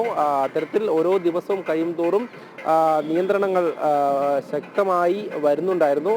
എന്തായാലും നിലവിൽ രാഷ്ട്രീയ കക്ഷി നേതാക്കൾക്ക് ക്ഷേത്രത്തിനുള്ളിലേക്ക് പ്രവേശിച്ചുകൊണ്ട് ഇത്തരത്തിലുള്ള പ്രസ്താവനകളൊന്നും നടത്തുവാൻ തന്നെ അനുമതിയില്ല എന്നുള്ളതാണ്. അതിനു വേണ്ടിയിട്ടുള്ള തയ്യാറെടുപ്പിലാണ് ജില്ലാ ഭരണകൂടം കഴിഞ്ഞ ദിവസമൊക്കെ ഉണ്ടായിരുന്നത്. എന്തായാലും പോലീസിനെയൊക്കെ ഇവിടെ നിയോഗിച്ചിട്ടുണ്ട്. അതോടൊപ്പം തന്നെ നേരത്തെ പറഞ്ഞതുപോലെ വലിയ തരത്തിലൊരു ഹൈന്ദവ സമൂഹത്തിൻ്റെ പ്രതിഷേധം, ആ മുരുക ഭക്തരുടെ പ്രതിഷേധം ഈ മണ്ണ് കണ്ടതാണ്. ആയിരക്കണക്കിന് വരുന്ന മുരുക ഭക്തർ മണിക്കൂറുകൾക്കുള്ളിൽ ഒന്നിച്ചു കൂടി എന്നുള്ളത് തന്നെയാണ് പ്രധാനപ്പെട്ട കാര്യം. കാരണം അന്ന് ഇത്തരത്തിലൊരു പ്രതിഷേധ സംഗമം നടത്തുവാൻ വേണ്ടി അനുമതി നൽകിയില്ല എന്നുള്ളതാണ് പോലീസ്. അതിനുശേഷം കോടതി അനുമതി നൽകിയപ്പോൾ മണിക്കൂറുകൾ കൊണ്ട് അത്രയധികം മുരുക ഭക്തർ ഇവിടേക്കെത്തി അത്തരത്തിലൊരു പ്രതിഷേധമാണ് അലയടിച്ചത്. അത്തരത്തിലൊരു പ്രതിഷേധം ഉണ്ടാകുവാനുള്ള കാരണം തന്നെയാണ് രാവിലെ ഇവിടെയുള്ളവരൊക്കെ നമ്മളോട് വ്യക്തമാക്കിയത്. കാരണം ഈ ഒരു ക്ഷേത്രം, മുരുക ക്ഷേത്രം, അതായത് 6 പടൈ വീടുകൾ എന്നാണ് പറയുക. അതായത് മുരുകന്റെ പടൈ വീടുകളായിട്ടുള്ള ഒരു പ്രധാനപ്പെട്ട ക്ഷേത്രം, 6 ക്ഷേത്രമാണ്. തിരുച്ചെന്തൂർ, പളനി ഒക്കെ പോലെ തന്നെ പ്രധാനപ്പെട്ട ഒരു ക്ഷേത്രം കൂടിയാണ്. ഇവിടെ വെച്ച് ദേവയാനിയെ വിവാഹം ചെയ്തതായും വിശ്വസിക്കുന്നുണ്ട്. അതുകൊണ്ട് തന്നെയാണ് വിവാഹത്തിന് കൂടുതൽ അനുയോജ്യമായിട്ടുള്ള ഒരു ക്ഷേത്രം കൂടെയായി ഇത് കണക്കാവുന്നത്. എന്തായാലും ഈ ക്ഷേത്രവുമായി ബന്ധപ്പെട്ട നിരവധി പ്രശ്നങ്ങൾ, അതായത് ഈ ക്ഷേത്രഭൂമി കൈയടക്കാനുള്ള ഒരു ശ്രമം നടന്നു വരുന്നുണ്ട് എന്ന് തന്നെയാണ്. അതിനുവേണ്ടി കഴിഞ്ഞ കുറേ വർഷമായി പരിശ്രമിക്കുന്നവരുണ്ട്. ഈയിടെ നടന്ന പ്രശ്നം നേരത്തെ സൂചിപ്പിച്ചിരുന്നു.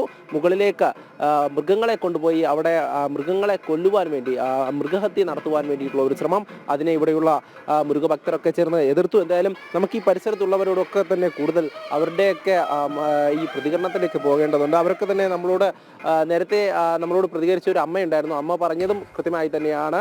അതായത് ഇവിടെ പ്രശ്നങ്ങളില്ലാതിരിക്കുന്ന സമയത്ത് ഇത്തരത്തിൽ ഒരു പ്രശ്നം സൃഷ്ടിക്കുവാൻ വേണ്ടിയിട്ട് ഇവിടെയൊക്കെ ചില ആളുകൾ ഈ മൃഗങ്ങളെ കൊണ്ടുവന്നു, പിന്നീട് അത് അവരുടെ ഭൂമിയാണെന്നൊക്കെ അവകാശപ്പെടുന്നു. അത്തരത്തിലേക്ക് കാര്യങ്ങൾ പോകുന്നു. പക്ഷേ അതൊരിക്കലും തങ്ങൾ അനുവദിച്ചു കൊടുക്കില്ല എന്നുള്ള കാര്യം തന്നെയാണ്. എന്തായാലും നമ്മളോട് ഈ കടയിലെ ഇവിടെയുള്ള വ്യാപാരികളൊക്കെ ഉണ്ട്. അവരൊക്കെ നമ്മളോട് നേരത്തെ തന്നെ ഇക്കാര്യങ്ങളൊക്കെ സൂചിപ്പിച്ചിരുന്നു. അതായത് അവർക്കൊക്കെ ഇവിടെ സമാധാനപരമായി പോകുമ്പോൾ ഇവിടേക്ക് കൂടുതൽ പ്രശ്നം സൃഷ്ടിക്കുവാൻ വേണ്ടി കൂടുതൽ പേർ ശ്രമിക്കുന്നു എന്നുള്ളതാണ്.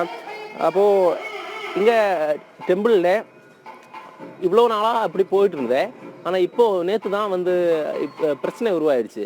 அதான் புதுசாக மேலே ஆடு கோழி பலியிடுறோன்னு சொல்லிட்டு இங்கே திருப்பணத்துலேருந்து 40-50 கிலோமீட்டர் தள்ளியிருந்து ஒரு ராஜபாளையம் ஊர் இருக்குது. அங்கேருந்து சில முஸ்லீம்ஸ் மேலே வர்றாங்க. அதுக்கப்புறம் தான் பிரச்சனை இஷ்யூ ஆயிடுச்சு உங்களுக்கு. இந்த ராஜபாளையத்திலிருந்து இங்கே ஆமாம், இங்கே வந்தது கந்திரின்னு சொல்லிட்டு, அதாவது முஸ்லீம்ஸ் மேலே பண்ண போகிறோம் அப்படின்னு சொல்லிட்டு புதுசாக ஆரம்பிச்சிருக்காங்க உங்களுக்கு. கந்தூரின்னு சொன்னா இந்த ஆடு கோழி பலியிடுறது உங்களுக்கு. அப்போ அந்த தர்கா நேத்தே இருந்துருச்சாங்க? இல்லை, அது ரொம்ப நாளாக இருக்குது. ஆனால் அந்த பழக்கம் கிடையாது உங்களுக்கு. வழிபாடு நடத்துவாங்க, தொழுக போவாங்க. ஆனால் இந்த இது கிடையாது உங்களுக்கு. கந்திரி பழக்கம் கிடையாது. புதுசாக ஆரம்பிச்சிருக்காங்க அவங்க. அப்புறம் என்னாச்சு? இவங்க ஆடு மாடை கொண்டு வந்து பலியிட போகிறோம், மேலே போக காவல்துறை அது அனுமதி இல்லை, நிப்பாட்டுறாங்க. அதுக்கப்புறம் எஸ்டிபிஐ கட்சியிலிருந்து ஒரு 500 பேர் இஸ்லாமியர்கள் இங்கே பிரச்சனை பண்ணுறாங்க. அதுக்கப்புறம் பார்த்தீங்கன்னா இங்கே உள்ள மணப்பாறை எம்எல்ஏ அப்துல் சஹமத் அப்படின்னு சொல்லிட்டு ஒருத்தர் மேலே போய் பார்வையிடுற அப்படின்னு போகிறாரு. அப்புறம் ராமநாதபுரம் எம்பி ரமாஸ்கனி அவர்கள் மேலே போய் அவர் வக்போர்டு தலைவராக இருக்கார். அவர் போய் பார்வையிடுறாரு.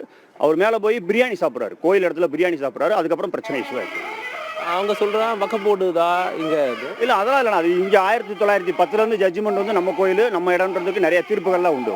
எம்பி இது மாதிரி சொல்லுவாங்க, பொய் சொல்கிறாங்க. அது வக்போர்டுன்றதுக்கு ஏதாவது ஒரு எவிடன்ஸ் இருக்கணும், ஏதாவது காட்டணும். எதுவுமே காட்ட மாட்டேங்கிறாங்க உங்களுக்கு.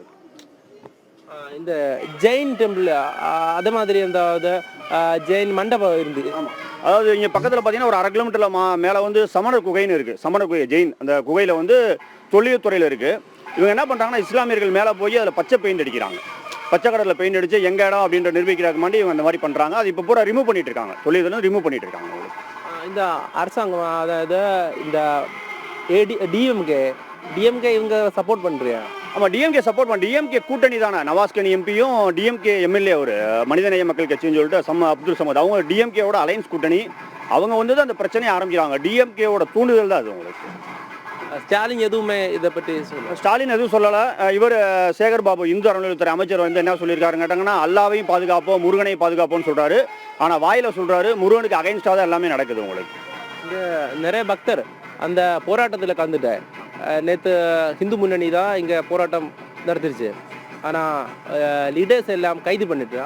ஆமாம், எல்லாம் கைது பண்ணாங்க. இங்கே ஒரு 1300 பேர் அளவில் தமிழ்நாட்டில் கைது பண்ணாங்க. 144 தடை உத்தரவுலாம் போட்டிருந்தாங்க உங்களுக்கு. அதுக்கப்புறம் ஹைகோர்ட் ஆர்டர் வாங்கி அந்த ஆர்ப்பாட்டம் சிறப்பாக நடந்தது உங்களுக்கு. இங்கே ஒரு 4 கிலோமீட்டர் தள்ளி பழங்கானத்தில் நடந்தது உங்களுக்கு. இதெல்லாம் முருக பக்தர் தான், எல்லாமே முருக பக்தர்கள் தான். சுயமாக வந்து கோவிலுக்கு ஒரு பிரச்சனை போது டிஎம்கேக்காரங்களே வந்தாங்க. அதான் ஸ்பெஷல் அதில் உங்களுக்கு. டிஎம்கே ஏடிஎம்கே அவங்களே வந்து பர்சனலாக என்ன சொல்கிறாங்கன்னு கேட்டிங்கன்னா, என் கட்சி வேற, எங்களுடைய இறைவன் வேற, முருகனை விட்டு கொடுக்க மாட்டோம் அப்படின்னு டிஎம்கேலேருந்து வந்து நிறைய பேர் கலந்துக்கிட்டாங்க அந்த நிகழ்ச்சி. இங்கே எஸ்டிபிஐ ஆளுங்க நிறைய வந்துங்களா? இப்போ ரீசெண்டாக ஒரு 4-5 பேர் வந்திருக்காங்க, புதுசாக வந்திருக்காங்க. அவங்க தான் இந்த பிரச்சனையை கிளப்புறாங்க உங்களுக்கு.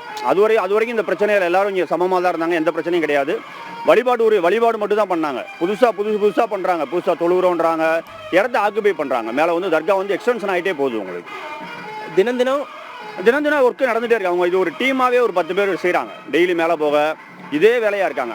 நம்ம கோவில் நிர்வாகம் மேலே யாரும் அனுப்புறதில்ல, நம்ம யாரும் பார்க்குறதில்ல. அவங்க வந்து இது ஒரு ரொட்டீன் ஒர்க்காக வச்சுருக்காங்க. நீங்கள் எத்தனை வருஷமாக இங்கே இருக்குது? நம்ம ஒரு 40 வருஷமாக இங்கே தான் இருக்கோம். அப்பா காலத்தில் அப்பா ஒரு 60 வருஷமாக இருக்காங்க. நம்ம ஒரு 40 வருஷமாக இங்கே தான் இருக்கோம், கடை வச்சுருக்கோம். அந்த நாள் முதல் இந்த நாள் வரைக்கும் இவ்வளோ மாதிரி பிரச்சனை இல்லையா? இது மாதிரி பிரச்சனை கிடையாது உங்களுக்கு. ஆனால் ஆரம்பத்தில் இருந்துருக்குது. 1957 நடந்திருக்க மாதிரி சொல்கிறாங்க. பல எம்எல்ஏ மேலே வந்து பிறை கொடி, பாகிஸ்தான் கொடி கட்டியிருக்காங்க. அதை ரிமூவ் பண்ணிட்டு தேசிய கொடி கட்டியிருக்காங்க. அந்த மாதிரி நிறைய பிரச்சனைகள் அப்பப்போ வந்திருக்கு. நம்ம காலத்தில் அந்த மாதிரி எதுவும் இல்லை. இப்போ ரீசெண்டாக பிரச்சனை பெருசாகிட்டு இருக்கு உங்களுக்கு. ஆக்கிட்டே இருக்காங்க. எஸ்டிபிஐலேருந்து ஆக்குறாங்க உங்களுக்கு. குறிப்பாக இன்னும் இந்த மாதிரி ஆடைய ஏதாவது கொண்டு வருவான் இல்லை, இப்போ ரீசெண்டாக தான் பண்ணுறாங்க. முந்தி கிடையாது உங்களுக்கு. அதுக்கு வந்து தனியாக ஒரு இடம் இருக்குது, முஸ்லீம் பேட்டைன்னு சொல்லிட்டு ஒரு இடம் இருக்குது, அங்கே பண்ணுவாங்க. இப்போ ரீசெண்டாக அந்த இது பண்ணுறாங்க உங்களுக்கு. ஒரு பிரச்சனை கிளப்பணுன்றக்காக பண்ணுறாங்க.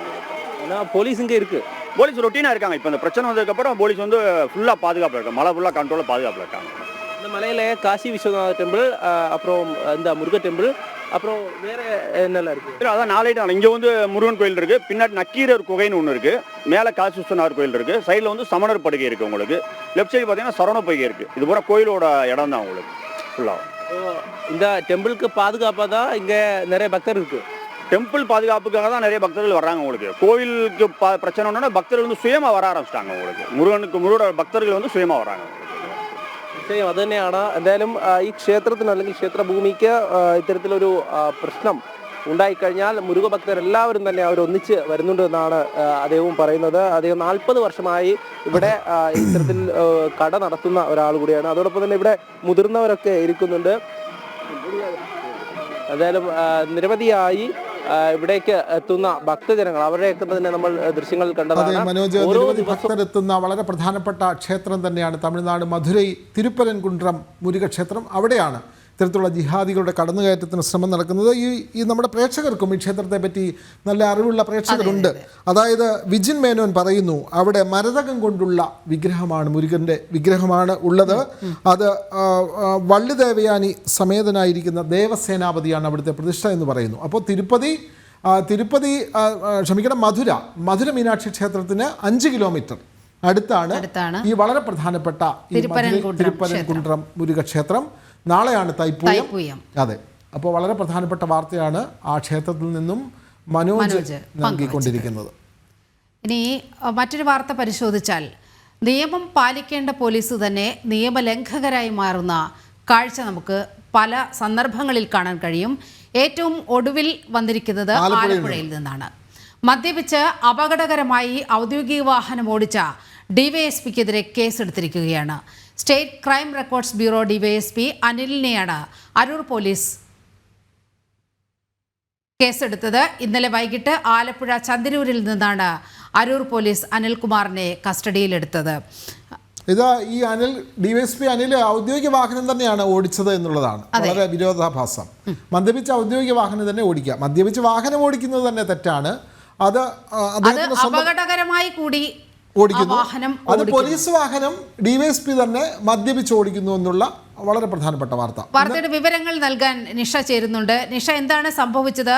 ഇപ്പോൾ അനിലിനെതിരെ എന്ത് നടപടിയാണ് പോലീസിന്റെ ഭാഗത്തു നിന്നും ഉണ്ടായിരിക്കുന്നത്? നീലിമ, വിനോദ്, ഇന്നലെയാണ് ഇങ്ങനെ ഒരു സംഭവം ഉണ്ടാകുന്നത്. State crime records bureau DYSP അനിലിനെയാണ് ഇന്നലെ അരൂർ പോലീസ് വൈകിട്ട് 7:30 കസ്റ്റഡിയിലെടുത്തത്. ഇയാളുടെ അറസ്റ്റ് രേഖപ്പെടുത്തി ജാമ്യത്തിൽ വിട്ടിട്ടുണ്ട്. മദ്യപിച്ച് അപകടകരമായി വാഹനം ഓടിച്ചതിനാണ് അനിലിനെതിരെ കേസ് എടുത്തിരിക്കുന്നത്. ഡിവൈഎസ്പിക്കെതിരെ വകുപ്പുതല അന്വേഷണം ഉണ്ടാകുമെന്നും അറിയുന്നുണ്ട്. ഡിവൈഎസ്പി മദ്യപിച്ച് മനുഷ്യജീവന് ആപത്ത് വരുത്തുന്ന വിധം വാഹനം ഓടിച്ചെന്നാണ് എഫ്ഐആറിൽ പറയുന്നത്. അമിത വേഗതയിൽ വാഹനം ഓടിച്ചു. അമിത വേഗതയിൽ എരമല്ലൂർ ഭാഗത്ത് നിന്ന് അരൂർ ഭാഗത്തേക്ക് പോകുന്ന ഈ വാഹനം ശ്രദ്ധയിൽപ്പെട്ട പോലീസുകാരാണ് അരൂർ സ്റ്റേഷനിൽ വിവരം അറിയിക്കുകയും SI ഉൾപ്പെടെയുള്ള ആളുകളെത്തി അനിൽകുമാറിനെ ഇന്നലെ കസ്റ്റഡിയിൽ എടുക്കുകയും ചെയ്തത്. ആ കസ്റ്റഡിയിൽ എടുക്കുന്ന സമയത്ത് ഇദ്ദേഹം അമിതമായി മദ്യപിച്ചിരുന്നു. വാഹനത്തിൽ അനിൽകുമാറിന്റെ കുടുംബവും ഉണ്ടായിരുന്നു എന്നാണ് അറിയാൻ കഴിയുന്നത്. എന്തായാലും കുടുംബവും കുട്ടികളും ഒക്കെ ഉണ്ടായിരുന്നു. ആ കുടുംബത്തെ ആ സമയത്ത് തന്നെ അവിടെ നിന്ന് മാറ്റിയിരുന്നു എന്നും അറിയുന്നുണ്ട്. തുടർന്ന് പോലീസ് എത്തി ഈ വാഹനവും ഡിവൈഎസ്പിയുമായി അരൂർ സ്റ്റേഷനിലേക്ക് പോയി. അദ്ദേഹത്തെ പിന്നീട് ജാമ്യത്തിൽ വിട്ടു. ഇന്നലെ രാത്രി തന്നെ, ഇന്ന് പുലർച്ചയോടുകൂടി തന്നെ അദ്ദേഹത്തെ ജാമ്യത്തിൽ വിട്ടു. ഔദ്യോഗിക ആവശ്യത്തിനാണ് വാഹനം ഉപയോഗിച്ചതെന്നാണ് ഡിവൈഎസ്പി മൊഴി നൽകിയിരിക്കുന്നത്. ഈ മൊഴി വിശദമായി തന്നെ പരിശോധിക്കുമെന്ന് പോലീസ് അറിയിച്ചിട്ടുണ്ട്. ഔദ്യോഗിക വാഹനം ദുരുപയോഗം ചെയ്തു എന്ന കാര്യങ്ങളും എഫ്ഐആറിൽ രേഖപ്പെടുത്തിയിട്ടുണ്ട്. അത് ഈ മെഡിക്കൽ പരിശോധനയൊക്കെ നടത്തിയിട്ടുണ്ടോ എന്നുള്ള കാര്യങ്ങൾ ഇനിയും പുറത്തു വരേണ്ടതുണ്ട്. കാരണം രക്ഷപ്പെടാനുള്ള പഴുതുകൾ പോലീസ് സഹപ്രവർത്തകനായതുകൊണ്ട് സഹപ്രവർത്തകനെ രക്ഷിക്കാൻ എത്രത്തോളം പോലീസ് ശ്രമിച്ചു എന്നതൊക്കെ ഇനിയും കണ്ടറിയേണ്ടതുണ്ട്. തുടർ വാർത്തകളിൽ അറിയാം. രാജ്യം രാജ്യാന്തരം.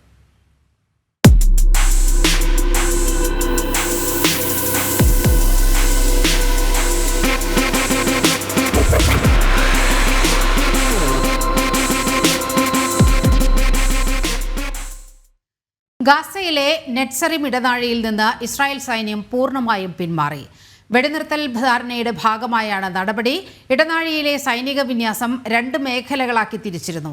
ഹമാസിനെ സ്വാധീനമുള്ള മേഖലകളിൽ ഒറ്റപ്പെടുത്താനുള്ള നീക്കമായിരുന്നു ഇസ്രായേലിന്റെ സൈനിക വിന്യാസം. അതേസമയം ഗാസയ്ക്ക് മേലുള്ള ട്രംപിന്റെ നിലപാടുകൾ ക്രിയാത്മകവും വിപ്ലവകരവുമെന്ന് ഇസ്രായേൽ പ്രധാനമന്ത്രി ബെഞ്ചമിൻ നെതന്യാഹു പറഞ്ഞു. ഗാസയിലെ ട്രംപിന്റെ നിർദ്ദേശങ്ങൾ വിശാല കാഴ്ചപ്പാടുകളോടെ ആണെന്നും നെതന്യാഹു വ്യക്തമാക്കി. വിവരങ്ങളുമായി ഐസൻ ജോസ് ചേരുകയാണ്. ഐസൻ, ഗാസയുമായി ബന്ധപ്പെട്ട് ഏറ്റവും ഒടുവിൽ പുറത്തുവരുന്ന വാർത്തകൾ എന്തെല്ലാമാണ്? ഗാസയുമായി ബന്ധപ്പെട്ട് ഏറ്റവും സുപ്രധാനമായ ഒരു വാർത്തയാണ് ഇപ്പോൾ പുറത്തു വന്നിരിക്കുന്നത്. നമുക്കറിയാവുന്നതാണ്, അതിശക്തമായ സൈനിക ഇടപെടലിന്റെ ഭാഗമായി ഗാസയിൽ നടത്തിയ ശക്തമായ ഒരു ഇടപെടൽ ഇസ്രായേൽ സൈന്യത്തിന്റെ ഭാഗത്തു നിന്ന് പെട്രോളിംഗ് സംവിധാനങ്ങളെല്ലാം തന്നെ പിൻവലിക്കുന്ന ഒരു നീക്കമാണ് ഇപ്പോൾ ഉണ്ടായിരിക്കുന്നത്. നമുക്കറിയാവുന്നതാണ്, നെറ്റ്സറിം ഇടനാഴി എന്ന് പറയുന്ന ആ പ്രദേശങ്ങളിൽ മുഴുവൻ അതിശക്തമായ ഒരു സൈനിക വിന്യാസം നടത്തിയിരുന്നു. വടക്കൻ തെക്കൻ ഗാസകളെ കൃത്യമായി നിയന്ത്രിക്കുന്നതിനുള്ള അല്ലെങ്കിൽ വിഭജിക്കുന്നതിനുള്ള ഒരു നീക്കം, അത് ഒരിടത്ത്, അതായത് ഹമാസിന് സ്വാധീനമുള്ള ഇടങ്ങളിൽ അതിശക്തമായ അവരെ ഒറ്റപ്പെടുത്തുന്നതിനുള്ള നീക്കങ്ങളുടെ ഭാഗമായാണ് ഈ ഇടനാഴി ശക്തമാക്കുന്നതിനുള്ള നടപടികൾ സ്വീകരിച്ചത്. ഇന്ന് അവിടെ നിന്നുള്ള എല്ലാ സൈന്യത്തെയും പിൻവലിച്ചിരിക്കുന്നു എന്ന വിവരമാണ്, സമാധാന ചർച്ചകളുടെ ഭാഗമായി പിൻവലിച്ചിരിക്കുന്നു എന്ന വിവരമാണ് ഏറ്റവും പുതുതായി പുറത്തു വന്നിരിക്കുന്നത്. മറ്റൊരു സുപ്രധാന വിഷയം, ഇസ്രായേലിൽ തിരിച്ചെത്തിയ ബെഞ്ചമിൻ നെതന്യാഹു പറഞ്ഞ കാര്യങ്ങൾ തന്നെയാണ്. ബെഞ്ചമിൻ നെതന്യാഹു പറയുന്നത്, ട്രംപിന്റെ ഏറ്റവും പുതിയ നിർദ്ദേശങ്ങൾ, അതായത് ഇസ്രായേലും ഗാസയുമായി ബന്ധപ്പെട്ട ഏറ്റവും പുതിയ നിർദ്ദേശങ്ങൾ, ഗാസയെ ഒരു റിവേറ ആക്കുമെന്ന നിർദ്ദേശങ്ങളെല്ലാം തന്നെ പ്രായോഗികവും അതുപോലെ തന്നെ സമൂല മാറ്റങ്ങൾ, വിപ്ലവകരമായ മാറ്റങ്ങൾക്ക് വഴി തുറക്കുന്നതുമാണ് എന്ന നിലപാടാണ്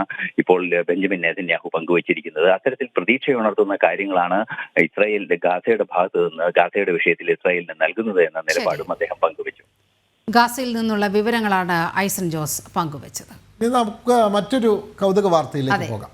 വീടിൻ്റെ ടെറസിൽ മാന്തോപ്പ് തീർത്തിരിക്കുകയാണ് ഒരു കർഷകൻ. 1000 സ്ക്വയർ ഫീറ്റ് മാത്രമുള്ള വീടിൻ്റെ ടെറസിൽ 170-ലധികം വ്യത്യസ്ത തരത്തിലുള്ള മാമ്പഴങ്ങളാണ് വിളഞ്ഞു നിൽക്കുന്നത്. കോഴിക്കോട് ബേപ്പൂർ സ്വദേശി സുരാജാണ് പരിമിതിയിലും 100 മേനി കൊയ്യുന്നത്.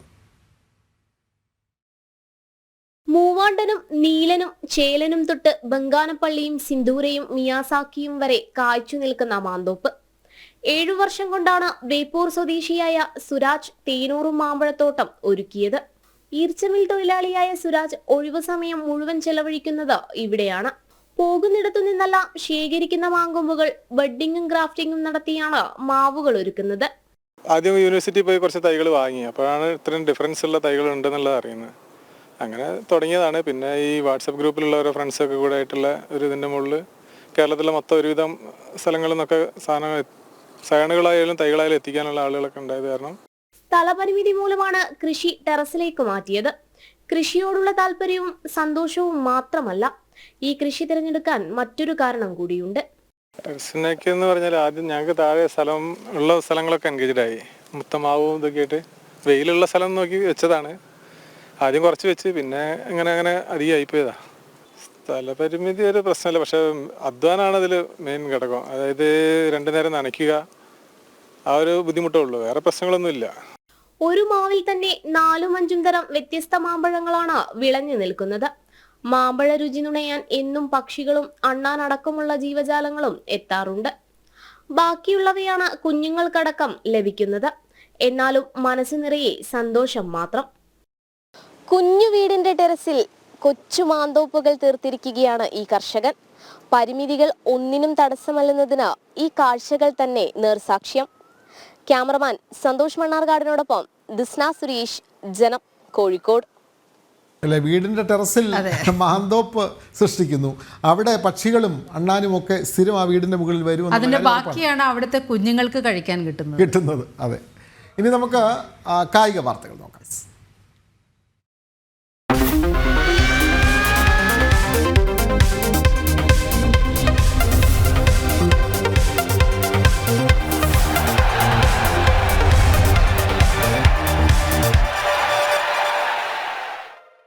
ഇംഗ്ലണ്ടിനെതിരായ ഏകദിന ക്രിക്കറ്റ് പരമ്പര ഇന്ത്യക്ക്. 2ാം ഏകദിനത്തിൽ 4 വിക്കറ്റ് വിജയവുമായാണ് ഇന്ത്യ പരമ്പര ഉറപ്പിച്ചത്. രോഹിത് ശർമ്മയുടെ സെഞ്ചുറിയുടെയും ശുഭ്മാൻ ഗില്ലിന്റെ അർദ്ധ സെഞ്ചുറിയുടെയും കരുത്തിലാണ് ഇന്ത്യയുടെ വിജയം. വിമർശകരുടെ വായടപ്പിക്കുന്ന പ്രകടനമായിരുന്നു രോഹിത്തിൻ്റേത്. 90 പന്തിൽ 12 ഫോറുകളുടെയും 7 സിക്സറുകളുടെയും അകമ്പടിയോടെ രോഹിത് ശർമ്മ 119 റൺസ് എടുത്തു. ഏകദിന ക്രിക്കറ്റിലെ സിക്സറുകളുടെ എണ്ണത്തിൽ ക്രിസ് ഗെയിലിനെ മറികടന്ന് 2ാമനായി രോഹിത്. 338 സിക്സർ നേടിയ ഹിറ്റ്മാന് മുന്നിൽ ഇനി 351 സിക്സർ സ്വന്തം ശേഖരത്തിലുള്ള ഷാഹിദ് അഫ്രീദി മാത്രം. ക്രിസിൽ രോഹിത്തിന് തുടക്കത്തിൽ ഉറച്ച പിന്തുണ നൽകിയ ശുഭ്മാൻ ഗിൽ 52 പന്തിൽ 60 റൺസ് എടുത്തു. 305 റൺസായിരുന്നു ഇന്ത്യയുടെ വിജയലക്ഷ്യം. പരിക്ക് ഭേദമായി ഇറങ്ങിയ വിരാട് കോഹ്ലിക്ക് ഇന്നലെയും തിളങ്ങാനായില്ല. 5 റൺസ് എടുത്ത് താരം പുറത്തായി. പരമ്പരയിലെ അവസാന മത്സരം 12-ന് അഹമ്മദാബാദിൽ നടക്കും. അങ്ങനെ പുത്തൻപുലരുടെ സമയം ഇവിടെ സമാപിക്കുകയാണ്. ഇനി 9 മണിക്ക് ലൈവ് റിപ്പോർട്ട്സുമായി ദൃശ്യ ചേരും. എല്ലാ പ്രേക്ഷകർക്കും ഒരു ശുഭദിനം ആശംസിക്കുകയാണ്. നമസ്തേ.